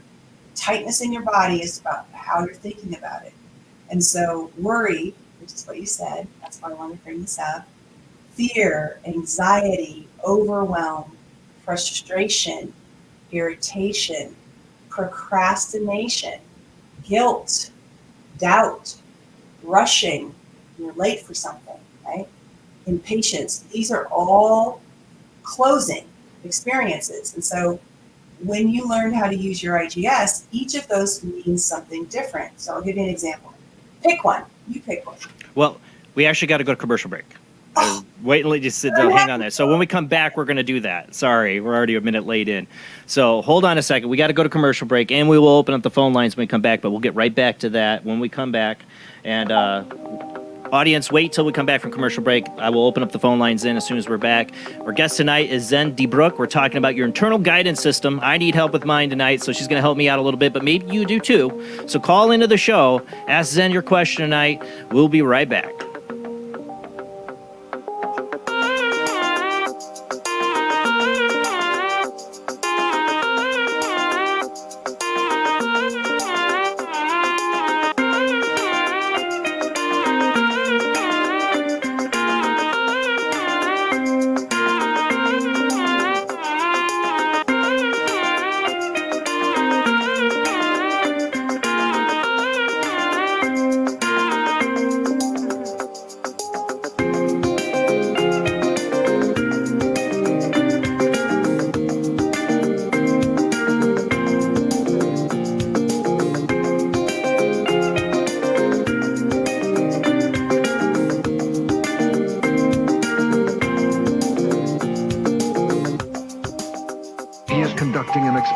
Into the combined effects of sensory deprivation and hallucinatory drugs. The subject of the experiment is himself, and the experiment is out of control. Ken Russell's Altered States, a film that must not be missed, is in the West End now. Altered States, Certificate X. Do you wish for more paranormal and spiritual content, the Paranormal Chronicles magazine is a free digital magazine crammed with the very best in paranormal and spiritual articles and features. No sign-up, no subscription, just free reading and knowledge for you. Read today at www.paranormalchronicles.com/magazine.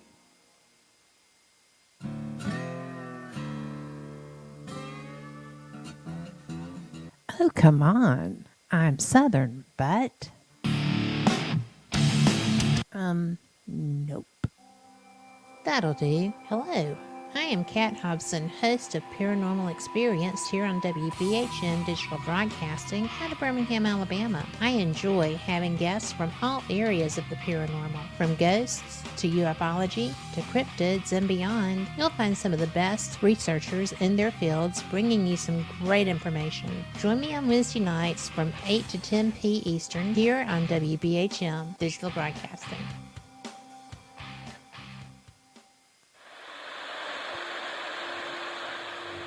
Join us every Wednesday night at midnight Eastern Standard Time for Weird Wednesday, the live stream, with your hosts Jamie, the Living Dead Girl, and Rob, the Phantom, where we'll talk about all things paranormal, including zodiac, astrology, tarot card and oracle card readings, live ghost boxing and spirit communication, where we'll do Voices from Beyond, the Cold Case Files. So we hope you join us live on Facebook and YouTube every Wednesday night at midnight Eastern Standard Time. We hope to see you there. Bye-bye.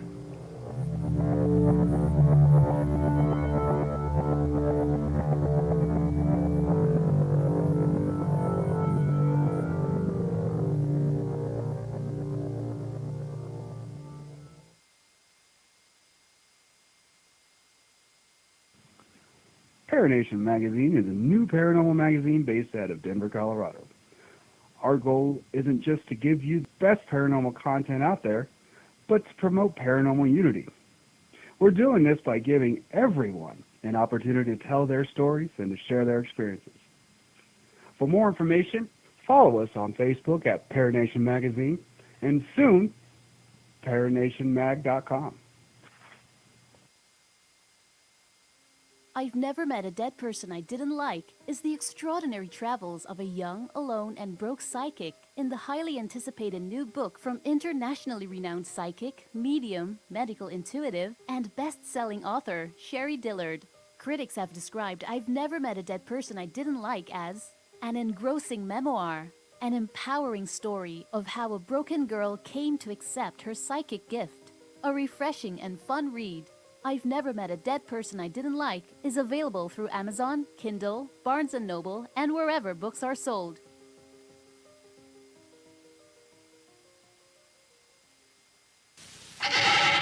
Edgar Allan Poe wrote Spirits of the Dead with a pen dipped in warm blood.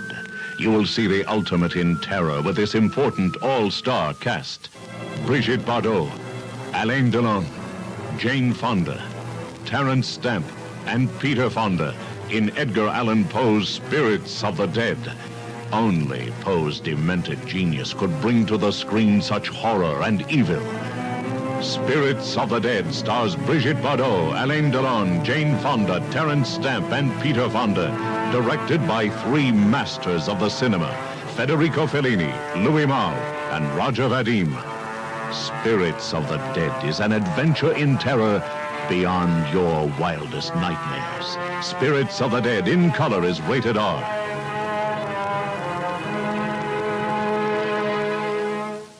Please, Spock, do me a favor. And don't say it's fascinating. No.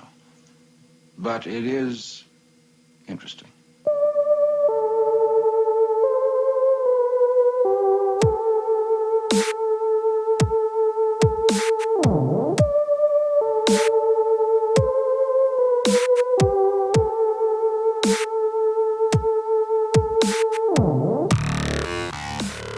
You're listening to Paranormal Soup, bringing you the weird every Sunday night. Call into the show and join the discussion. The call-in lines are 219-230-4444 or 260-225-9419. or by Skype caller ID 00JBland00 or JBland Paranormal Soup. And now to your host, Jason Bland. Tonight's guest is Zen Cryar DeBrucke. She is a founder of the Smart Soul Academy. Internal guidance systems, what we're talking about. Listening to your internal guidance system. I know we got down different topics tonight, but I actually love that. You know I love that because I always love guests that we can diverge and talk about a lot of different things. And some people don't like that. Okay, I get it. But I like to have a conversation. I don't pre-script my questions. I like to have a conversation with people. And that's what we're doing tonight. And you can join that conversation as long as you're respectful. Right? That's what we're trying to do. I'm trying to open your minds to listen to each other. That's what I do every Sunday night. Is people come on here I don't always agree with sometimes, and actually I agree with her on a lot of these stuff. But people come in here I don't agree with sometimes on issues. But I'm here to listen, to learn. Everybody's got different perspectives. So tonight would like to learn about our internal guidance system, and I really have a big decision I might be making tomorrow. So I'm a little selfish, going to have her help me out with that. But I do want to take your calls. I am going to open the phone lines here. You can call in, ask her a question. Are you having trouble with it? You have a big decision coming up and need help learning your internal guidance system? Smart Soul Academy is her website you want to check out. Like she said, she's got some free videos on there you can check out and learn a little bit about this. And then she has classes. We'll get all that information to you guys tonight. We got a lot to get to, so let's go ahead and get rolling back into it.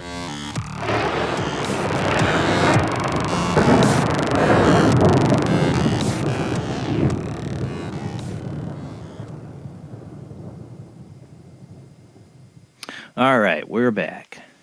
I know I always say on the show we can go down a lot of different rabbit holes. Sometimes they're not always paranormal. And it's not that we're being political. We're talking about conversation. Yeah. We could do some quick. You want to do a quick paranormal moment? Yeah. My hair is all messed up. Okay, I'll give you a quick paranormal moment. All right, so it has nothing to do with the internal guidance system. Is that okay? It's all right. That's any rabbit hole we go down. All right, let's talk about the major mothership UFO I saw for like 3 hours off the coast of Bow. Really? Yeah, that'll like catch your listeners back up and be like, okay, I'm okay now. All right. So I was on a tantric retreat with my boyfriend, and this was back. You said tantric? Yeah. So, classes and things like that. Yeah. Tantra is amazing, and I think every couple should explore it. But anyways, we had this 180-degree yurt, glass window, right? And no drugs, no partying, just, that's actually part of the retreat was like no drugs, no partying, no alcohol. Right. We're trying to reach into the Kundalini energy. Yeah, exactly. And so I have to go to the bathroom, and I sit up, and the windows are facing the ocean. And so I sit up, and I see this like massive ship, like massive. I can't even, it's out in the water, but you could tell it's like 3 aircraft carriers. It's massive. Oh, wow. And you can see that it's floating off the water, and it's doing some light things under the water. And so I had to go to the bathroom, but not anymore. So I go, Eddie. And Eddie, wake. He's like, all that. Eddie, wake up. And I was like, what is that? And he goes, cruise ship. And he goes back. Oh, geez. He's like, Eddie, what is it doing? And he goes back up, and he goes, night scuba. And he goes laying back down. He goes, I said, it's 3:00 in the morning. Yeah. I don't think they'd be doing that. And I'm literally like this, looking at it. I'm like, and so he gets back up. He goes, what is that? And I don't know. And so the thoughts that go through your mind, is this happening all over the world? Who is God? Does God exist? What is this? Yeah. Right? I mean, we just sat there for 3 hours. And then the funny part was, at the end of the 3 hours, it went, we didn't hear it. There was no sound. Yeah, that's not a cruise ship now. You know that now, right? It's like, gone. Now, the next day, a double-masted schooner with its sails up took probably 4 or 5 hours to get across our view. Oh, yeah. Right? And this thing was like huge. It was like, whoop. But the funny part was I went up to this Maui Tantric Center, and I knocked on the door, and I was like, we saw a UFO. And she goes, Yeah. see the big ones or the little ones? The big ones or the little ones? And I said, it was a mothership. It was huge. She goes, yeah, this time of year they come with the whales. Ooh, that's like Star Trek. Yeah, and we spent she goes, we've spent hundreds of hours in the hot tub at night watching the little ones move. Oh, I would have been. And do their Oh my God. thing. And it's the coast of Maui that goes out to the big sea, you know? Yeah. And they weren't even shocked, Yeah. you know? And That's awesome. I it's completely 100% real. I know they're real. I mean, and I actually wrote a little bit thing down on, like, I wrote down like what I experienced as a human being, like, oh shit, Yeah. it's all over the world. I'm sorry, I keep cussing. It's all right. My husband's in the military. Cussing is contagious. It is. I know. I'm not. I'm guilty of a potty mouth, but I make sure, you know, work and on this show and try to. The worst is in front of my kids. The worst is in front of my kids. I'm the worst. I hit myself all the time for it. All but right, so- you know, the one major UFO I only have one that I really. I mean, I have a couple, but the one that I know for sure was a mothership sized ship that I saw downtown Michigan City, Indiana, where I still live now, with 4 other people. Tell me the story. I'm so curious about this stuff. Well, it was like suddenly I got this weird feeling in my head, like a buzzing, and I just knew to look up, and so did everybody else standing there, because we all never said a word to each other, just looked up. You couldn't hear it. There's no way we would know it was flying over us, but we all just felt it, looked up, and this thing had no lights, but it was like blocky and cylindrical-like, but no lights, totally silent, went down, you know, maybe 500-600 feet above Michigan City. It was very low. And it just went right. It just went. I mean, you could see it. I mean, it just went right over our heads like the Star Destroyer in Star Wars at the beginning scene. You know, it comes over, so it went over my head and it just silently went down across Michigan City and it was gone. And a lot of those guys, a few days later, seemed to like hardly remember it. While I like, how you not the big ship? You know, like. So I've always been wondering, you know, people's perceptions with UFOs. Sometimes some people are programmed to forget or not see it, or I don't know. Well, so I had demon experiences. Me too. Well, I don't know if demon. I don't like to quantify things, but what happens is, like, this moment, we will call each other, Eddie and I, and because we're not together as a couple anymore, and we'll be like, "Did that happen?" And some years I'm in doubt, and he's like, "Yeah, that happened." And then some years, did that happen? Yeah, and it's been the same thing with a psychic experience that was negative. I don't know if you can call it demon, but it was definitely a thing. Yeah, And I had the same. I personally have that name for it, but it could be not. But over the years, people that I was in that experience with, no Ouija boards, by the way, don't. You're gonna have a bad time. See them. But the other things, we would call back and forth and be like, "Did that happen?" I'd be like, "I remember it happening," and then a couple years later, I'd be like, "Did that happen?" You know. So, yeah. I'm one of those people that remembers. Like you see the green glow behind me, and I know my audience here. And Zach's on the line. Hold on, Zach. We're gonna get to you. But my first memory of a paranormal experience as I was 4 or 5 years old with my cousin Phil, who was only a month younger than me, and we saw a green floating head that came flying into the room. Scared the living hell out of us as 4 or 5 year olds. It's a long story, or it's really short happening and when it happened. But I don't want to get into the whole story. But we got out of that room. But when we were 13, I brought it back up to him, and he got all white, and he's like, "I thought that was a dream. I got nobody. I was there with you, and we saw it together." He got all white, and he does never like to talk about it, But saw how he just erased it from his mind. Oh, that's just a dream. While I held on to it, and I'm like, anything's possible now. At 4 or 5, I realized seeing that green floating head, anything's possible. Yeah, when my friends and I, who've had these coexistent experiences, it's usually because it's come back up in some other form.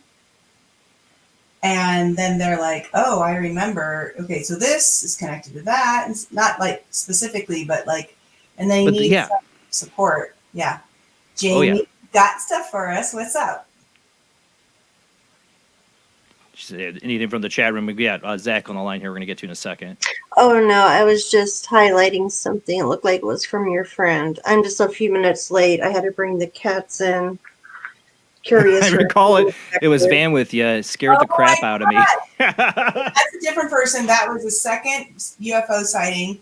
Who are you, beloved? Because I remember, but I can't recall it right this way, but I do remember when we were in Shasta. Oh, Mount Shasta's got a lot of UFO activity. I mean, it's still. What? Owen? I We'll think see it's if he Owen. responds. Anyways, okay. Well, let's get to Zach. He's been waiting on the line. Oh, that's one of your listeners? One of hers, yeah. Oh, okay. Somebody, I he thought said it he was in the you. van with her and saw it. Is what it sounds like. We got Zach on the line. How you doing tonight, Zach? We got tonight. I'm doing pretty good, brother. How you doing? Doing good. Thanks for calling in, bud. All right, so I got 2 questions tonight. I'll keep them as short as possible just because it looks like it's going to be storming here pretty soon. Hey, Zen. Very nice to meet you, ma'am. Hi, Zachary. My first question goes off of really something that I've been observing for a while, is that I always get like a want versus what my instinct tells me what to do. And unfortunately, I haven't been using it for good. I've been using it, as I've said it before on the show, I've been using it primarily for gambling. That's what I do occasionally. Yeah. Like when I want to buy like a scratch ticket, I'll do that. And when I do that, I don't end up winning. But when my gut instinct tells me to, go buy this and all that, I end up winning. So my question to you is, how can one separate really the desire to want something versus really just relying on your instinct? How does one differentiate between the two? Okay, this is a very good question that I get all the time. Okay, Zach. And so, is it okay if I call you Zach instead of Zachary? Absolutely. Okay, so Zach, the thing is that every single human being on the planet has a predestined. When we look at like predestiny versus free will, they're both true. And so we decide what we want to experience before we get here. And then, so that's the free choice is before we get here. And then the determination, the predetermination of your lifetime happens when you're born. And there's a blueprint that happens. And so the thing is that people can't win the lotto or massive amounts of money if it's going to destroy who they are as a human. And it's a very interesting thing when you come to vices. I'm sure you've had a lot of moments in your life where the gambling vice has been shameful. Now, is that true? Occasionally. Okay. So shame is never opening, which means the thoughts you're having about yourself are not true.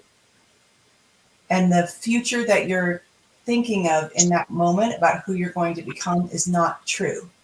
If you were going to have an issue, it would open you. You would feel this sense of discernment. And I know that when you've had experiences of changing bad behavior, you've had this like expansion, drop in, and you have a knowing that like, shit, this is over. I can't do this anymore. Does that make sense to you? Yes. Okay. So those are the two paradigms that you're working with as a human being. The issue is that your brain chemistry in thinking that you're going to solve your problems, because you don't gamble anymore for pleasure, you gamble to get out of the problems you have. Is that true? No, I just do it occasionally just for fun. Okay. That's all I really do. It's not a habit that I have. It's just one of those things that now and then I like to do if I have $1 or $2. It's like by a lotto number, right? Yeah. So yeah, exactly. Then let's just specifically talk about the lotto. If it's not in your blueprint as a soul, okay, so from what I understand, and I know this sounds, but your IG, so this is what I understand, is that before you're born, you choose what you're going to do. When we get here, it's super distracted, and we cannot keep in alignment with what we want to do. And so we're not alone. Like, we're literally been given a system inside our body that contracts and opens based on our soul's blueprint. Now, the interesting thing is our soul's blueprint is the thing that's going to make us get through all of our life lessons and be happy and successful.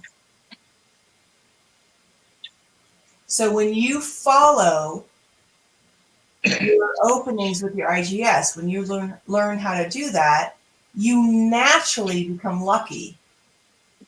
And I think that one of the things is like the luckiness. Magic and synchronicity are the norm. If you go into nature and you like actually walk out in nature and you look around, everything is working magically. I mean, it is a magical experience where the mushrooms come up and how the bugs are eating the soil and all. I mean, you could just, it's like when you dig into it on a biological level, it's like, and so you are a part of that. And somehow, in some way, as human experiences, this thing, which you don't have to listen to anymore once you learn how to listen to your IGS, your internal guidance system actually tells you how to manage your mind. When you learn how to do that, then what happens is like you are dropping back into the essence of the magic and synchronicity of the planet. And I want to apologize right now, Zachary, because this sounds like woo-woo and bullshit and crap. I cussed again. I don't have a bumper, but it's all right. Or whatever, dump button. So, it's all right. It's all right. Keep going. So anyways, but the thing is that you are a part of everything that it is, and there is a magic, and this thing inside your head convinces you that you can't do it. You're not smart enough. You're not able. You don't have the resources. Like, it goes on and on and on. And if you just give your IGS, your internal guidance system, 4 days to recorrect your life, you'll be off and running. It's not hard. I'm a Christian, and God said that we're sheep, which means what we say is bah. Okay, we're not supposed to be super smart. It's not going to be that hard. Our evolution and our beauty and our capacity to contribute to nature is supposed to be easy. And so, like, literally, very short period of time, and I'll give you an email or a website at the end of this, and you're going to be able to do it. Like, literally, it's a part of who you already are, and learning to use it is natural. And so I love the whole conversation, but it's about your life's blueprint. Like, if it's meant for you, which I don't recommend it if you look at all of the lotto winners in the world. Yeah, lottery changed my life. Watch that show. But I swear to God, if I win the lotto, I won't let it. Yes, but right, that's what I do when I watch it. For the millions of people who are going to be watching this show in the future, because it's going to be the best show ever, and they're going to love it. Let's just cast that out. The lotto for all of us who don't win is about dreaming, because there's so few times in our lives that we get an opportunity to set everything aside, all the limitations, and it's so beautiful. Like I'll sit in meditation and just pray when we have a big giant lotto out there, which we do right now. That Mega Millions. Yeah, and everyone gets their dream. Like every single human being, because there's this force of nature happening where everybody's like, oh, I would take care of my parents, I would help my dad, I would do this house, I would do this boat. And like, we have an opportunity as a collective society in the middle of that lotto moment to just be like, so what I do is I don't play, but I say every single human who thinks the lotto is going to answer their problems, I want them to get it in another way, and immediately, as fast as possible, with their human consciousness limitations. Oh wow, yeah, that was really deep on that. So, yeah, but if I ever won the lottery, I wouldn't need a boat.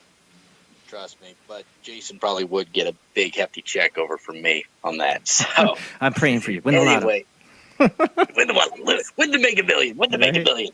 So, yeah, but that also really answered my second question that I had. So I that want was to know your second really question it for anyway. me. So Tell me your second question anyway. Go for it, Zach. okay, so my second question is, I'm going through a stage in my life now to where I am looking for either additional employment or looking for a new job, just with everything that's going on right now. I always have this survivalist mentality that, I'm trying to do whatever I can to be able to live and all that. I'm not just doing it to feed my cigar habit. It's not just that, but it's just also to, be able to pay bills and everything else. So my second question is, like, what are some tips that you would recommend for me when I'm looking for employment and all that, to help me select the right one that would really be the best fit? Yeah, I need that tip too. Me. You don't want to have anybody. You don't want to work for anybody. You cut out a little bit there. Say that again. You do not want to work for anyone. Yep, that's totally true. For me. Okay. So the thing is that you're trying to find something that's actually not going to work for you. And so I'm going to talk to you about, on a manifestation level, we have this intrinsic programming that happens. Can you guys hear me? Are we okay? Yeah, you're good. Okay. So we as human beings, at least in the United States, because it's very different all over the world, but in the United States, we have this intrinsic programming, which says, if you do this, you will have this. If you clean your room, you can go to your friends. If you put your laundry in the laundry basket, you can have ice cream. Like, we have this thing where it's a quid pro quo. And that thing isn't real. It isn't part of our human experience. Okay. The real way it works is you visualize something and it happens. So what happens is that humans put this gate in between the universe delivering what they want and what they can have. And so if I get a college degree and they hate it and it sucks and it's expensive and it's miserable, I'll have the career I want.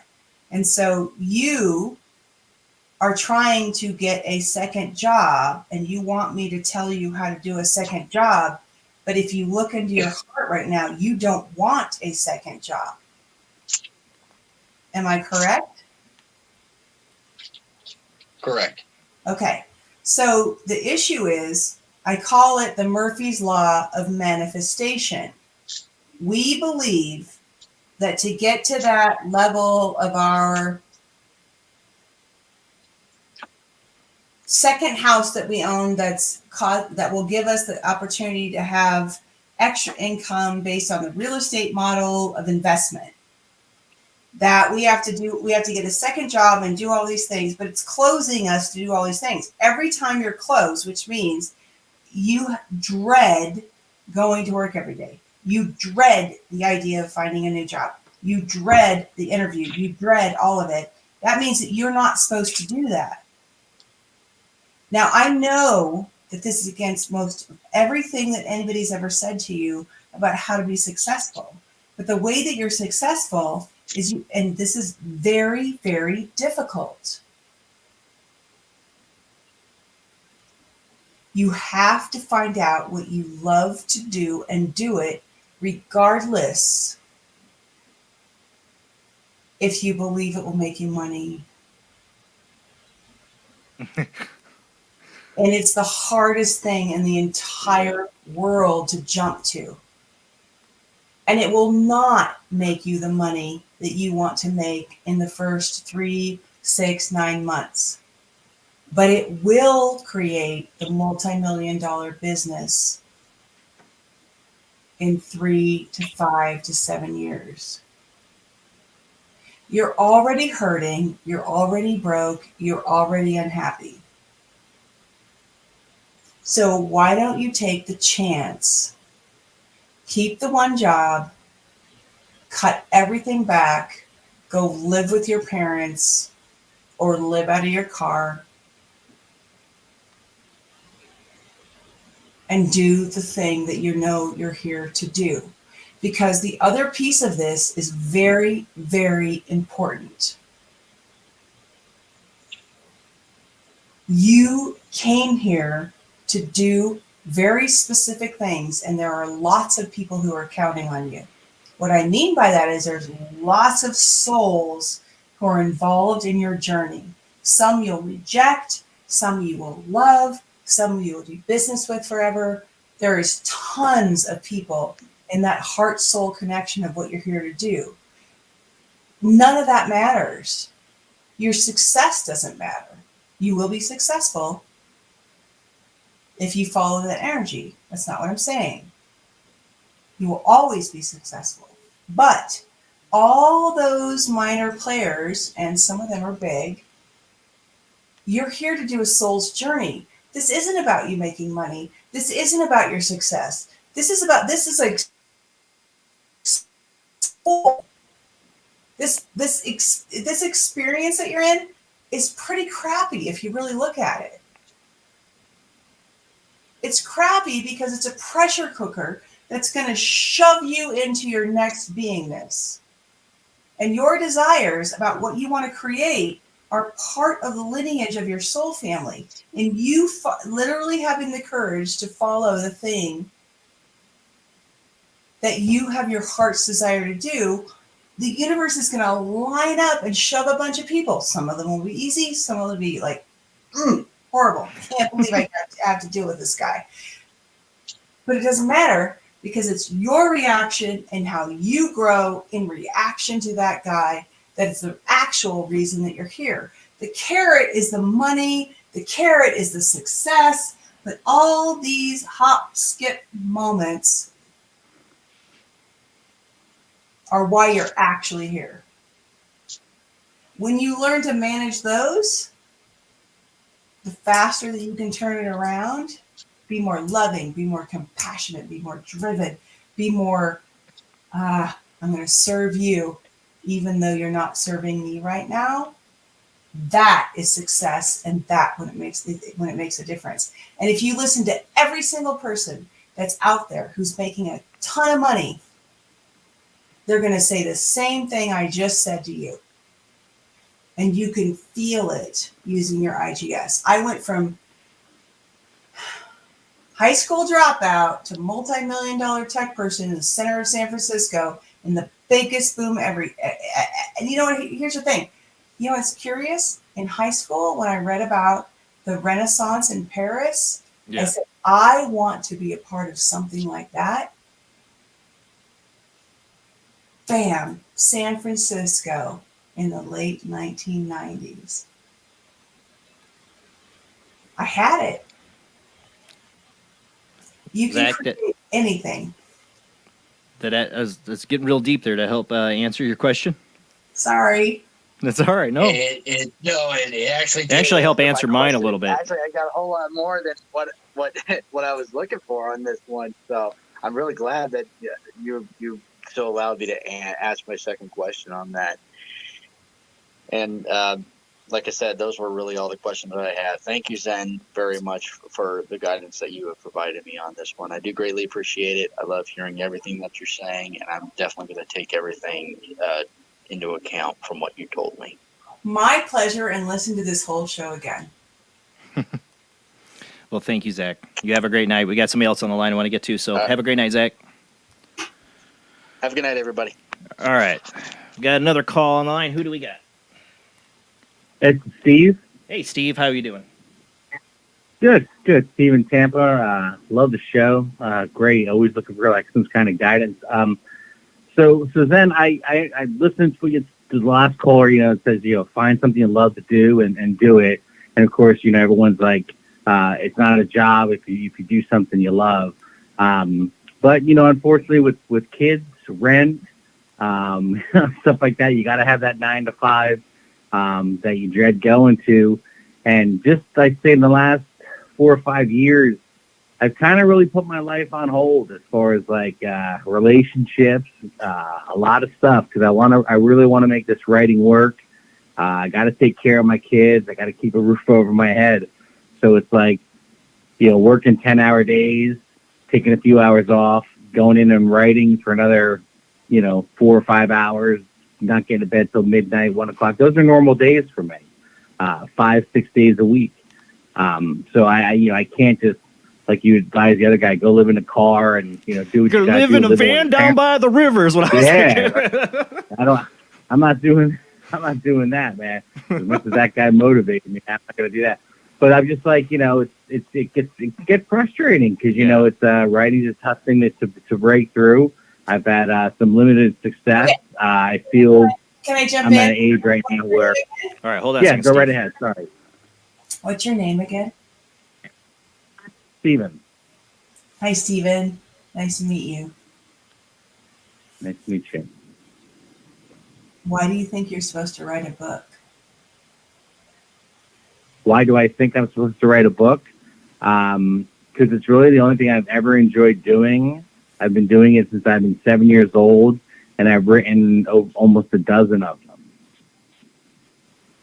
I think you're more of an audio guy. Everyone says I have a great voice for radio, a face for radio anyway, but I yeah. think you're more of a podcast person. I think everything that you've actually created, you need to speak into the airwaves.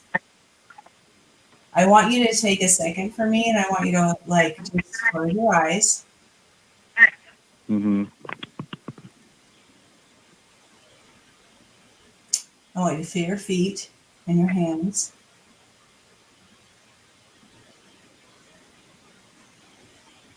You're not going to read your words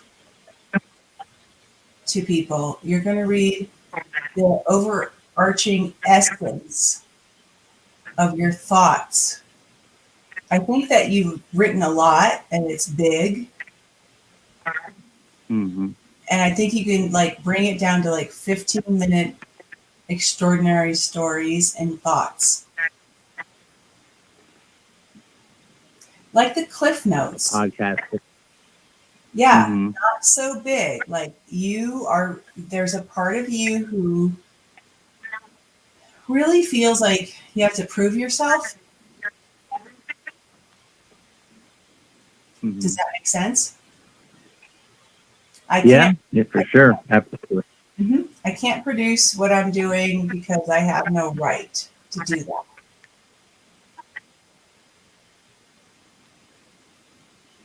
Does that sound right? See, I don't feel like I don't have a right to do that. I totally believe that a person, if they work hard enough and are good enough, can do anything they want. I'm not into self-punishment, telling me I don't deserve No, this. it's more like you're a do dad that. that knows that what the family has to be priority, but you're trying to fit in your passion at the same time, right? I know that feeling. Of course. At the same time, though, I'm saying I could do both. Yeah. Yes, I agree with that. But you haven't published anything. You haven't moved anything forward. Have you? I have. I've had over a dozen short stories published. Awesome. And I just put out my first book. Awesome. So I think that you should just give me a second. Mm-hmm. What has been your favorite thing that you published? The favorite moment? The thing about the favorite thing about being published is, obviously, feeling the physical copy, the finished product in your hand. But what really excites me is moving on to the next project. I have so many ideas in my head. Yeah, I have so many ideas in my head that while I'm finishing that, I can't wait to start the next one. That's exactly what I did. I put another book after I finished it. It's in the drawer marinating for a few months before I get to editing it. And I just started. Sweetest heart, I'm going to talk to you for a second. And so my recommendation is to start a blog. I know it's insane. I had a publisher come to me twice, the same publisher. I started doing my audio, not blogging, that you're a writer and not you are actually a speaker. So I can talk about that tonight because we only have so much time. But I was putting out audio, and I had a really high level publisher come to me. I said, no, I'm not ready. I can't do it. I'm not interested. And then they came back about 18 months later, and they're like, we need to publish your book. Can you please let us publish your book? People, not me, from my blog and my audio stuff, contacted him and said, this girl's got something. So my point is like, one of the things that I'm seeing is and I see this with a lot of people that I coach in business, is that you think you need a publisher, but you just need to get it out and then actually go to the right market in the blog world. The blog is actually incredibly important. And it's more important than publishers. My publisher is dying. People are not buying books. It's audio or Kindle. 100%. Yeah. I agree with you 100% So with there's that. no time to market with those things. Have you started an email list? Okay, I'll take that as a no. And so You cut out. That's what happened. Oh, you did? Yeah, we missed part of it. Just for a second. Okay. You said Are you something about an there? email list? Yeah. Do you have an email I'm here. list? I do not. No, I have a web domain. I'm getting that set up. Do me a favor. My email is Z, and I know you're freaking out, Jason. Don't. Z You're at smartsoul.com. And I will give you how to get started in your life. Now, for everyone else that I didn't offer that to, I will cut and paste what I gave to Steve, and that's it. But I'm telling you right now, I promise, it's easier than you think. In fact, every human being who's listening to this podcast, life is easier than you think. You do not have to suffer. You are creating your suffering. You are creating the issues. You're creating the limitations. You do not have to live this way anymore. This is bullshit. This is BS. See, and I've always been a believer that the universe knows when you're not doing what you're supposed to do, and it punishes you. No, bad job. No, ho. I knew she was coming a big no on that one. No punishment. The universe never punishes you. There is no punishment from God or the universe ever. The only person that punishes you is your stuff. You judge yourself. You beat yourself up. And God's heart breaks. Like literally breaks, as if you watch someone kick a puppy. And you're hurting yourself. That does not exist. How can we have an loving God? He hurts.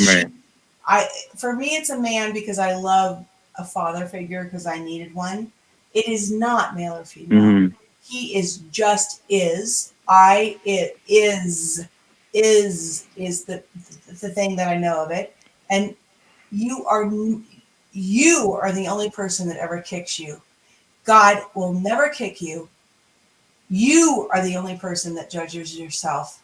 When your life is over, you look at what happened and you make new decisions moving forward. There is no shame that opens you. An opening is you can call it the Holy Spirit, you can call it chi, you can call it whatever you want. I call it the Force. The Force, I love that. I do. We'll get into that. Okay. But seriously, we are not supposed to beat ourselves up. That is a human condition that has nothing to do with God. You are loved forever, no matter what happens. Every challenge that you're going through, that you fail, is not something that God judges you for. That is what you judge yourself for. That experience of shame, that experience of disillusion is not real. The faster that you can learn, which is what we teach in Smart Soul Academy, to lift up, get it clear, and move forward, the faster you're back to your path as living your personal blueprint of your life so that you can contribute what you decided you wanted to do here. Yeah. All the shame and the meanness and the garbage that's in your head noise, which is what leaders are calling mindset. Your mindset of all that garbage has nothing to do with you. You are solid, you're calm, you're amazing, and you already knew what you came here to do. And you can do it, or you wouldn't have chosen it, and nobody would have let you come here if you couldn't do it. It's kind of the way it works. Yeah, exactly. Yeah, no, I need to hear that for sure. You're amazing. Keep writing, Steve, too. Oh, I'll never stop. Yeah, I'll Keep never stop. writing, don't be scared, and keep coming back for more. Trust Jason. I will, and I'm Trust definitely I'm gonna reach out. Yeah, I'm gonna reach out to you, your email. Yeah. So I'm definitely gonna be in contact and learn the next steps for sure. We are all Thank you, brilliant. Steve.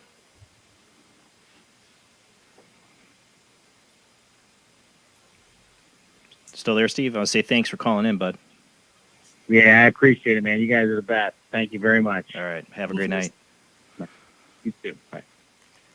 No, he just reminds me because you might have been talking about me. I don't know. I know you probably had a little bit of psychic stuff going on there. You're trying to read. Sometimes I feel like you're reading me tonight because I used to write a ton, and then I have not really in years, mainly, and I'm not blaming my kids, but because of my family, kids, and time, I can't get my mindset into it anymore. And I started doing this, and this has become my voice. Yeah, that's what I wonder.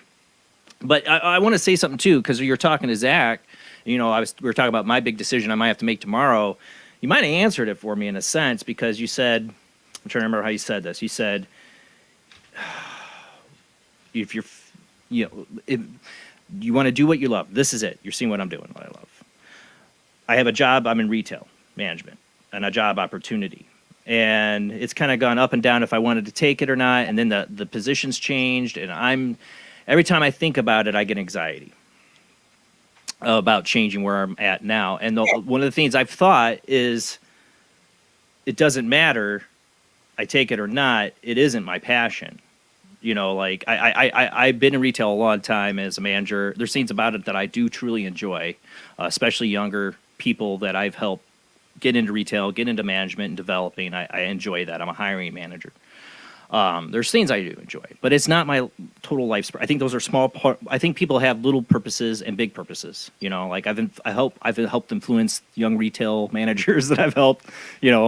But when I think about it, like switching jobs, it's like it's not it. Like the feeling is this isn't it. This isn't. Even though I've been seeing like the numbers 333 lately, like there's some kind of change coming or something's going to happen. When I think about making this decision or changing. I feel like really quick. anxiety. Hold on, Jason, can you hear me? I'm going to shift the conversation to Jamie. I also want to give really quick, before I forget, a shout out to John for the $20 and $10 donations on Super Chat. Thank you, John. It does help pay the bills. Jamie.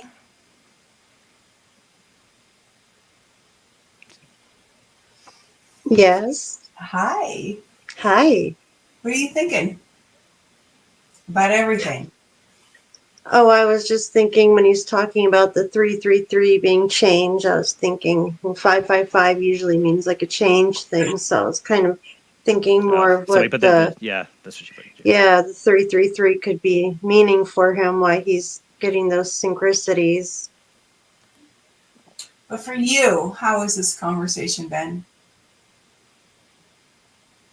It's been enjoyable. I go in and out when I'm in chat. here and there. So parts of it I miss. I have to go back and listen to the next day. But I'm enjoying it. She helps run the chat room because I cannot pay attention to the chat room Yeah, hardly so at all I've got without her 3 help. chat rooms going and texts and Okay, so do me a favor. Can you do a little examination on how people are feeling about this conversation? I know it's gone off the rails, but a little bit better. Can you ask them how they're feeling about it and what their questions are? And then I'm going to help him with his situation. Can you okay, do that? absolutely. Thank you. And you're probably also noticing that I'm preoccupied with like my own personal stuff, like I do know moving that. on with me. So I'm And kind of just- drifting off that way. And if you want, we can handle that really quick tonight. Okay. And Sounds just good. find the clearing. All right. So I would love to talk to Jason now. Thank you. And can you talk to me about the situation you're in? Well, I got approached by an old manager about going to a different store to do management there. First, it was supposed to be store management. Now it's assistant management because things have gone kind of crazy there. And I think she's almost trying to give me a warning, but she can't do that. Like about coming there now, I don't know. But I've had like I know I should be ready to be like a store manager. Now that's not even part of the opportunity anymore. And I'm kind of like, well, then what does it matter? Even more money is not the issue to me. Why? Like I could use more money. My Why family could is use more that? money, but I want to do what feels right, and be in an environment and a team that I'm with that's right. And I don't know, every time I think about the decision to do it, I get a big what? to leave the job I'm at now and go there. I do get the tight chest. We have to be very experienced. Okay, so we're going to deal with this. This is important. This is actually really... We got about 5 minutes before commercial break. Oh, okay. So we're going to do as much as we can, and then we'll do commercial break. All right. So what are all your fears about? Okay. So what are the 2 options? I stay at the job I'm at, which I'm not totally dissatisfied with. It's nice being not the total, even though I've been running this store now for the last kind of few weeks because my store manager's been out. He has to take on a lot of the pressure and 5 minutes, 2 time. options, get it done. What are the 2 options? 2 options is stay at the job I'm at now, I've been at for a long time, or leave and try something new at a place that, it'd be, basically going into the same position at another place, waiting for store management position to open up there, which to me would be no different than where I'm at now. What are your fears about the first position? The first position, fears.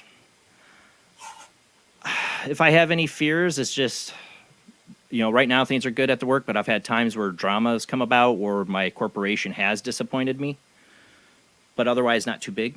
Fears for the other is totally hating it because that's happened. I've left this job before and tried to go somewhere else and went 2 different places and hated both. And I ended up coming back to a higher position at this job because I liked it. And last but not least, I want you to hold the thought in your head. I'm done with all of this. It's time to move on to something that's actually waiting for me that I won't allow. See, that's what I was getting at. How does your body feel? Open when I think or neutral? When I think about getting something beyond doing what you're saying, doing something I love. Yeah. Like this. Yeah. That's when I feel good. Open, close, or neutral? Open. Okay. And then I think that's amazing. And you guys are doing an incredible job. And I hope I've been doing this for 7 years, and I know from the very beginning when I started doing it, my chances of making money doing this are very slim to none. I didn't start doing this to think I could make it a career or money. I want to get that out there, especially for my audience. I did this because I love it, and I missed Art Bell. And I wanted to place a forum where I could talk to people about all the weirdness and strange because I drive the people I know around me nuts. Yes. And so when we get back from break, what we're going to do is we're going to work with everything that I just said to you. And we're going to futz it out until we find and Jamie, because I think she's really attached to you. I think you two, we're going to find out what you really want to do. Is that okay? Yeah, definitely. Definitely. All right, rock on. And we'll keep the phone lines open too. We got a couple minutes before we go to our last commercial break. Please, I want more people. Yeah, people can definitely call in. But, this is the thing. I was listening, like I said, I was listening when you were talking with Zach, and I was trying to remember the wording you said, but it's the way I think about this position or going to that position. It's like, in the end, making more money isn't the deal for me. Like, I do need to make more money, but is that going to be the actual solution to my happiness? No. Doing this, I'm not saying I could do this for a living. I'm not saying You're that, a but security person. I think what you really, really want is that security. And you have your it's the reason why I family. wanted to win the lotto. Hey, the reason I want to win the lotto is I've always said this to Jamie because we've talked about this. I play like a free lotto all the time. I don't spend money on lotto anymore. I'm very stingy with my money. But only reason I would want to win the lotto is I was like, it's the golden ticket to get out of the rat race Nothing. of pay the. Get out of nothing. Well, for me, no, this is the thing. To worry about financial security, because I worry about that stuff all the time. And I know you're going to berate me for but it's the truth. I wouldn't buy a bunch of stuff, actually. I would be very stingy. I know, but here's the thing that I want to say is lotto financial security comes out of nowhere. You and Jamie are building a business. You can figure out what you need month by month, and you can trust once you've figured out the system, you can trust that you can replicate it. The reasons why, lottery winners fall apart is because most of them don't have a business. They don't know the metrics. They don't know how to take care of themselves. And so I also think a fear of protecting the money. Yeah, they take care of people. They give it away. They do, so the difference is I would love for you guys to make $7 million in the lotto in a split. $1 million. I would love it even more if it's between you, both of you, and 3 other friends. And then you decide what you want to do with it in the world, and it's collaborative, and you're already in your own business. You're already thinking about what you want to do as a pleasure and a passion, and I have to do this no matter what, even if I'm broke moment. Then that lotto money will be perfect for you. See, right? It'd be perfect. I was telling Jamie, the worst part I am with this show is running it like a business because it's a passion, and I don't like running a business. Business is work. Okay, I said it before you came on. Yeah, I know. I did. We got to go to commercial break, though. I know there's a lot you want to unpack I there. want to come back and talk about running a family versus a high-performance team. Yeah. All right. Okay. All right. We're going to go to commercial break. We'll talk about more of that. Open up the phone lines. We've got about a half an hour show left, guys. But we will be right back after the short commercial break.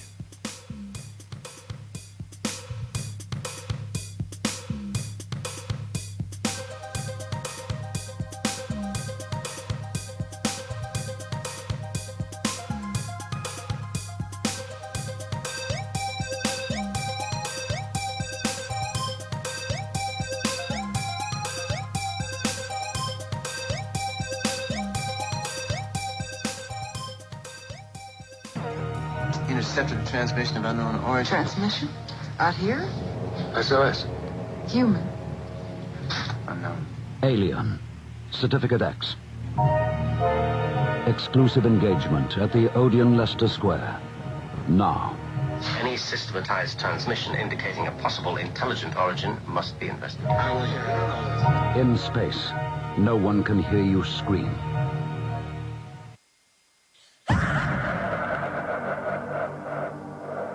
If you are interested in discovering the truth about the paranormal and want to hear from leading researchers in the field, join Justin Brown on his 3 weekly shows named My Paranormal Soapbox, Necromancer Live Show, and the Supernatural Symposium, live on Facebook, YouTube, and InterfaceDead.net.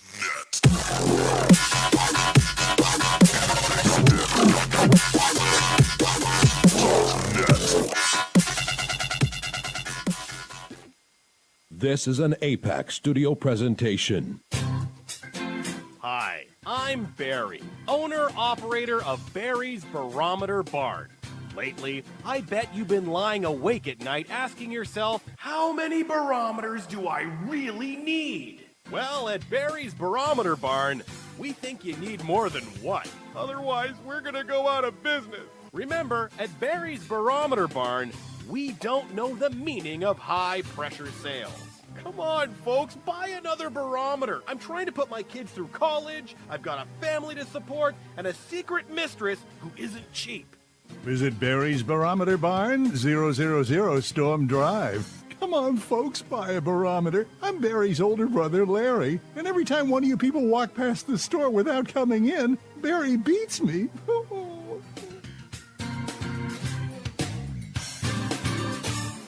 This has been a presentation from Tim Morgan's APAC Studio. For more almost professional amateur comic studio content, visit the APAC YouTube channel. Search APAC 2002. That's APAC 2002 on YouTube.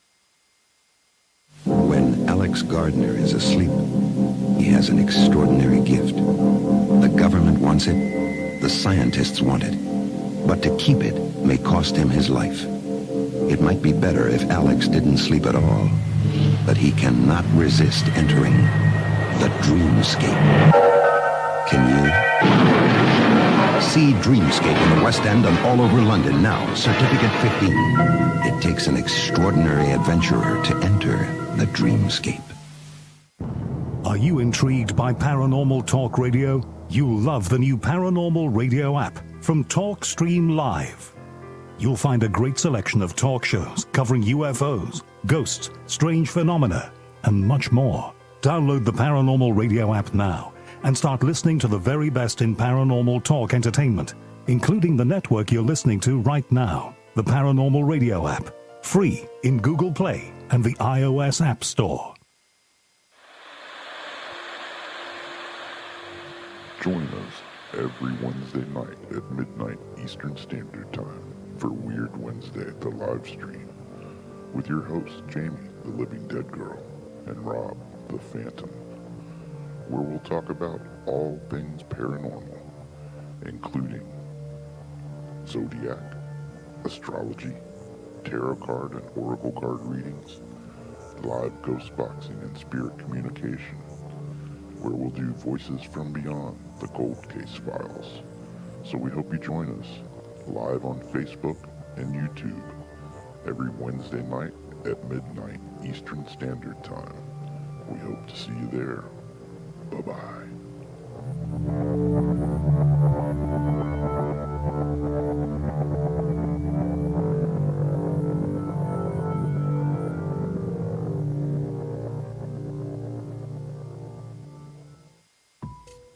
Since 1948, Fate magazine has brought you reports of the strange and unknown, all of them true.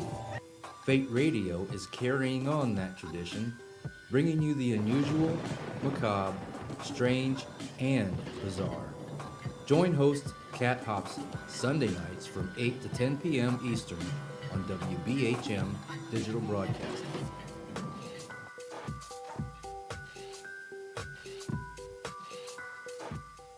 The answer to the ultimate question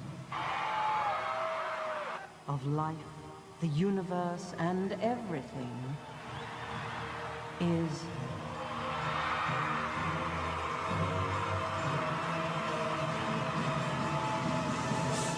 42.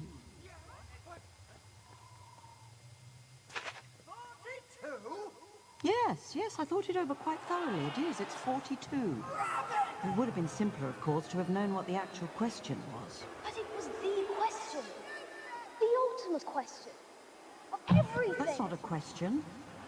Only when you know the question will you know what the answer means.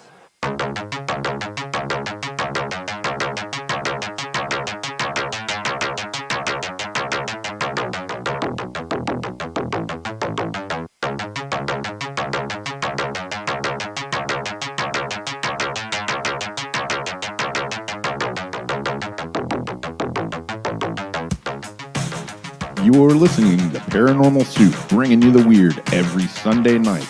Call into the show and join the discussion. The call-in lines are 219-230-4444 or 260-225-9419 or by Skype caller ID 00JBland00 or JBland Paranormal Soup. And now to your host, Jason Bland. Tonight's guest has been Zen DeBrucke. We're talking about the internal guidance system, and I'm trying to get better listening to mine. I think she's helping. But her website, Smart Soul Academy, you got to check out. There's a lot of free information on there, and she has classes on that. We want to make sure we get all that information out to you guys. And I am opening up the phone lines again. We have a half an hour less than. You can call in, though, ask a question of Zen, but we're going to continue on, get into our internal guidance system.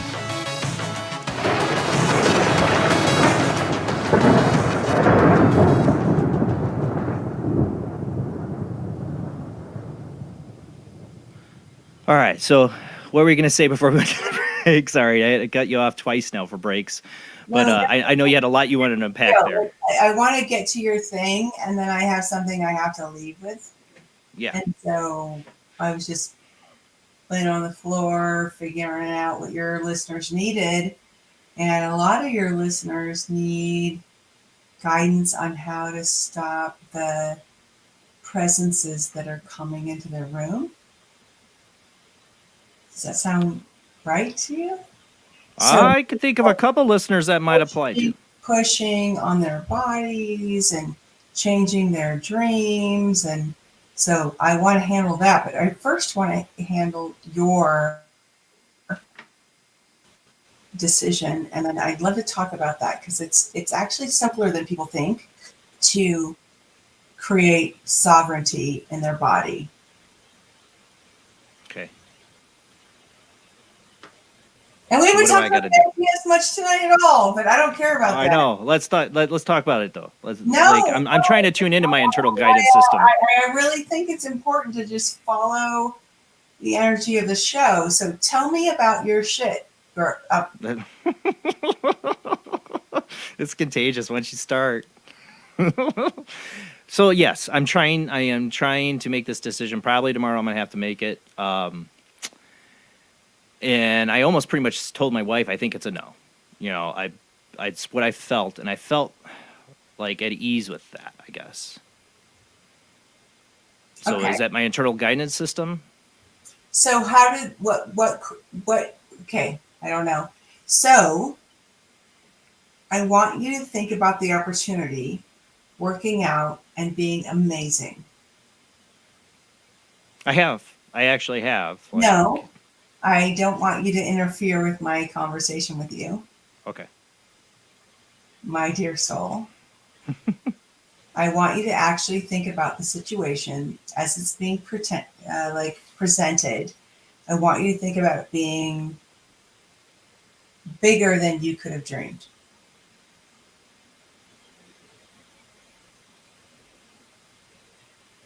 As you're Taking that feeling- job?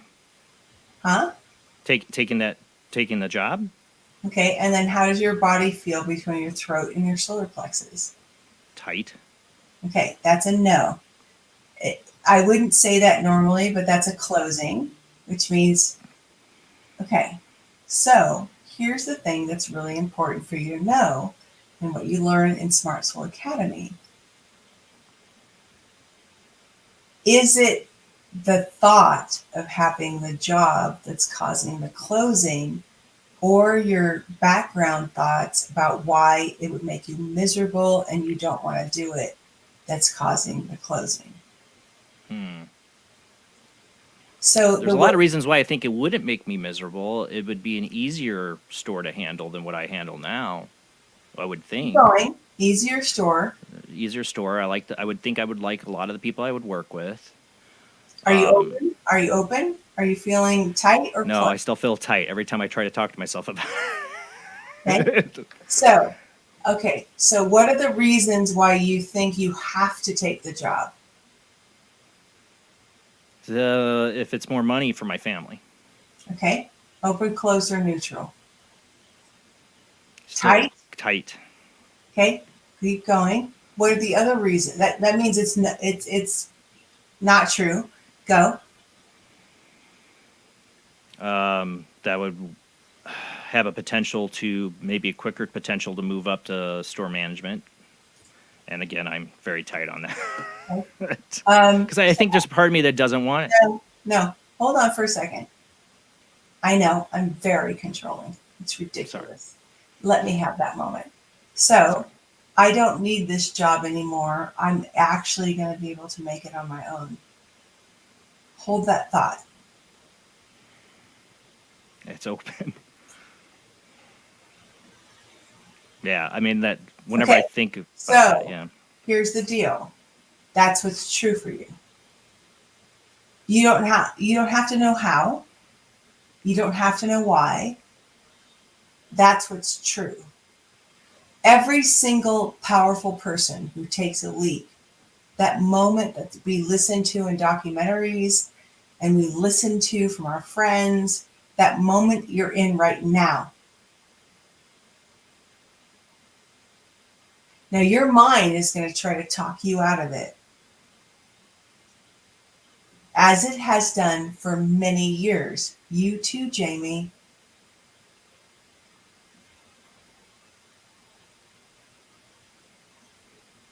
If we do not do what we are here to do as human beings, we will fail on this planet. Do you two get that? Yeah.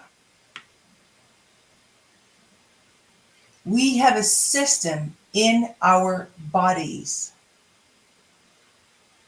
I promise will carry you there without pain or scarcity. And even if scarcity happens, it will be with joy. It will be exciting and amazing and incredible. Hardships create family.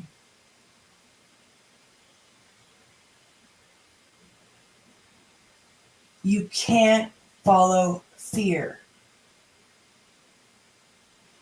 You know who you are.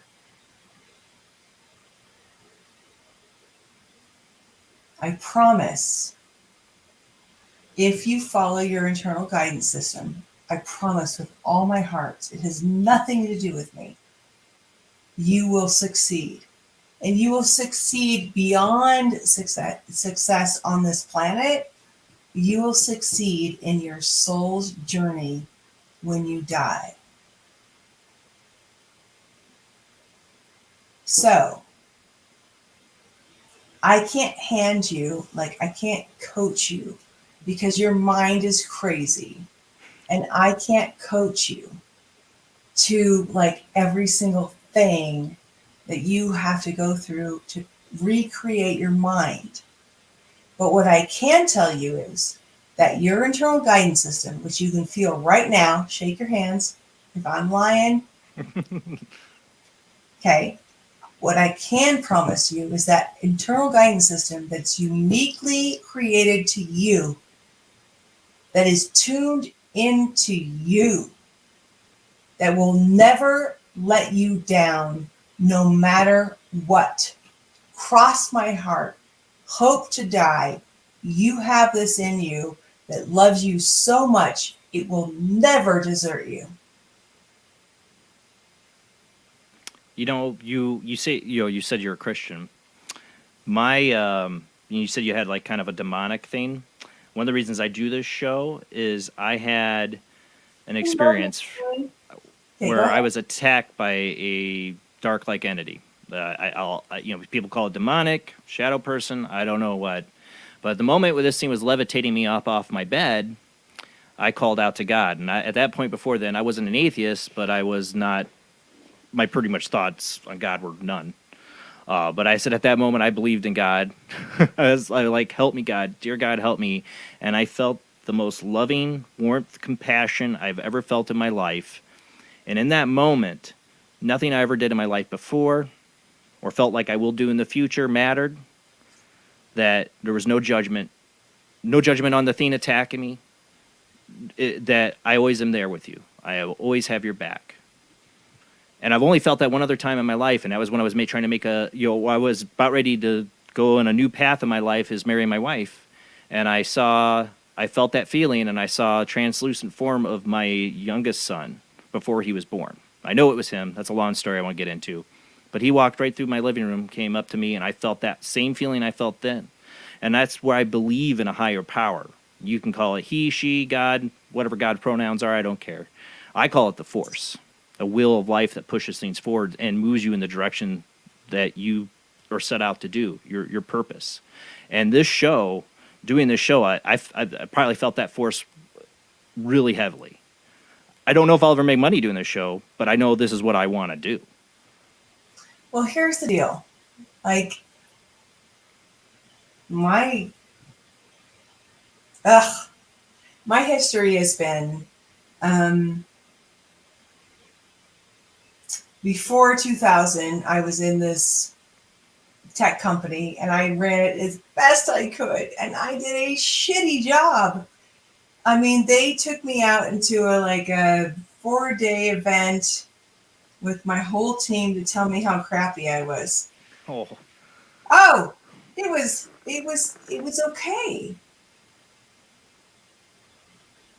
Because I've had my internal guidance system since 1993, and when they told me all the things that were wrong, like I talked to you about my husband and we were talking about, like, manipulation, I could stop in the moment and not, most people go to this deep rage, anger, how dare you? I don't even know what people go to.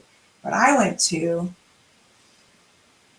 I'm kind of a piece of ass, and I'm not working for my team well, and we spent 4 days figuring it out, and I came out a better person, and I love every single person in that room who shared with me the reality of what I was being, and then I actually changed. And I think that one of the biggest things that happens in our humanity is that, I know we're at the end, but we do not have to stop loving each other in the midst of our brokenness. I mean, like, really seriously, from the depth of my heart, there is using the internal guidance system. And I really think that like opening expansion experience creates this reverberation, this vibration, boom, boom, boom. And I think that when we choose not to judge, that when we choose, and we can feel it. I mean, I'm not asking you guys to like pretend or play or ignore. I mean, literally, when you figure out how to pivot your thoughts and then you have this expansion, you show up as a different person. You show up as a thing that your people, like the people who love you, need you to show up, and that there's a evolution that's happening in your body as you learn to do this that is profound. And like, even the fact that anyone who's listening to this is listening, that the fact that we have an internal guidance system, and then we have the capacity to shift our thinking and pivot and do all these things. The fact that you're even listening right now, that you're here, means that you are on the cutting edge of what needs to happen on the planet. And this is not something you should ignore.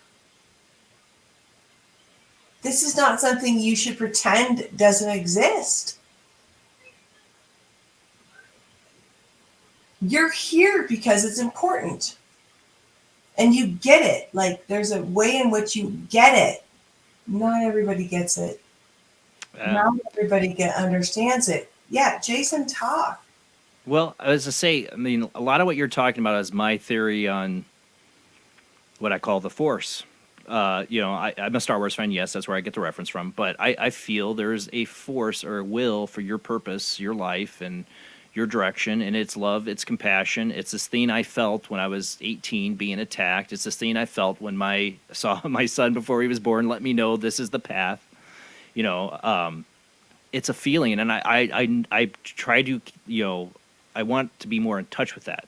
You know, 2 weeks ago we had a guest on. It was all about Zen, and now I'm forgetting the name of the meditation, but it's a Tibetan meditation. I really loved him and the guests and what we talked about, because it's trying to get to that same thing you are, I think, which is it's not intuition. It's not intuition. It's your higher self or God. It's that voice inside of you that's leading you to the best of you. You know, what's, you know, not material wise or anything like that, but spiritually. Can we do something really right now? Sure. We got time, yeah. Just for the hell of it. All right. I'm going to use all kinds of other words. Jamie, that's all right. Super simple. It's actually really important. You probably have to take your headphones off and just move them back a little bit. I'd say it's hard for me to hear otherwise, but yeah. Yeah, well, you can put them back. It's all good. Okay. Up to you. All right. So close your eyes, and everybody out there, please do too. Close your eyes. Feel the bottom of your feet. This is different from what we did earlier.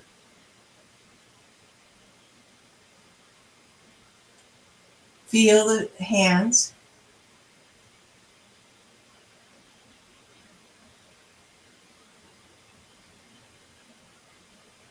Now listen to the sounds around you as a wave. Don't let your mind name it. Computer, blah, blah, blah, whatever. Feel it. Feel the vibration of sound while you're feeling your hands and your feet. Let's just do that for 30 seconds.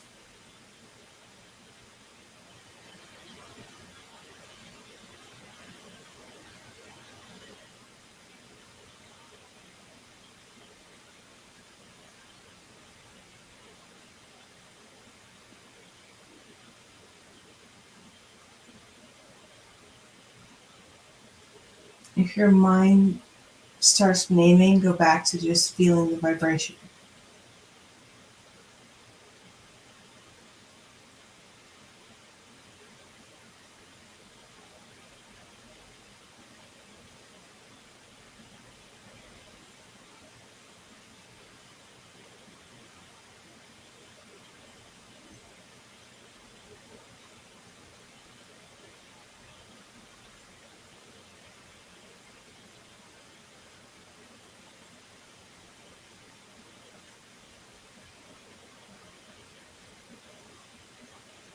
All right. Open your eyes. What was that like? Actually, when I'm doing that, and then I've had experience with chakras and stuff like that a little bit, but I feel energy. Like I actually feel like a pulsing bubble around my feet and hands. I'm sitting down, so it's like a bubble around me that's going like this. As I was just trying to listen, I feel it. Like, does it feel you, or does it feel like something else in you? Or something else? Feels like my energy meeting something else. Go deeper into that. Like I'm touching some kind of, well, I hate to say it, force. That's what it feels like. Jamie? I could just feel myself decompressing. And when my mind would start to wander, I'd go back to the feeling, because I have nerve damage in my foot. It's not hard to feel the vibration there. I would go back to focusing on that. And I was just very, very self-aware of the body that I'm in as some of the stresses and things that I've been having going through my head the past, day, weeks and everything. I had that little bit of decompression time similar to meditating. Yeah. Yeah. Perfect. So one of the things that I talk to my students about is that there's a 0 point experience where you guys are able to drop in to this center of numb that's full of life. Let me say it again. Center of numb that's full of life. And so when you drop into your feet and your hands and you listen to the room around you as a vibration, you drop into this place of numb, and the numb is full of life. It's like there's an energy of your existence that comes through. And then what is important about that is that you can use that any way you want. You can visualize it in multiple directions. And so in the first 9 weeks of you learning how to use your internal guidance system, we'll be working with your mind, but then we go into flow. And flow is where you're actually dropping in and feeling, and then you're pulled to the next thing you're supposed to do. And then I know this can sound really frightening for some people because you're feeling that, but the feeling is totally divine. I know what you mean. Actually, I really do. The feeling is totally, it's an energy of love that's moving you. And you could call someone, you could work on your closet, you could do whatever it is that's going to happen. And there's just this energy. And I think one of the most sad things that's occurring is that these beautiful impulses are being called demonic or weird or crazy, and it's not true. We have this thing in our body that's connected to something deeper to us that literally it's that moment where you're like, I have to call Sally, I have to call Aunt Jenny, I have to, it comes up. I call it my spirit antenna. Yes. Yeah, yes. That's a good one. Yes. And so we have this in our body. And that is the perfect moment that we're supposed to connect or support or create or do what's supposed to happen. And if you look into nature and you go out, the ants are doing their thing, and the bugs and the flies and the trees and the leaves that have dropped, and it's miraculous. We are no different. We are no different. We go to Starbucks and we have this moment where like, oh, she's not, are you okay? No. What's happening? My dad's dying. I just found out today. How can I help you? Oh, you can't. But I can. What do you need?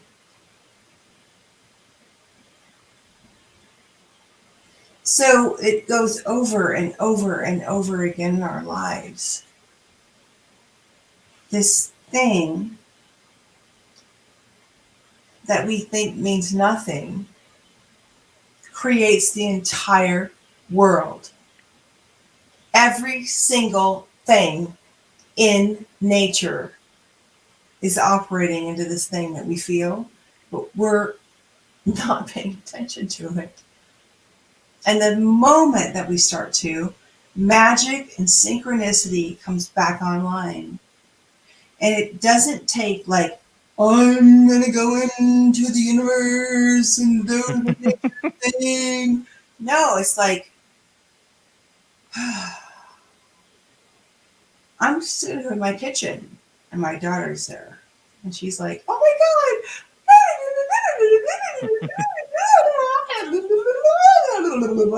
I'm like, yep, I'm here. Listen, go, girl. You know? It's perfect teenage girl impression right there. So, and then you move on to the next thing and the next thing and the next thing. But our lives are like mathematically, exquisitely organized. And this is keeping us away from the beauty of what's happening already. I believe that.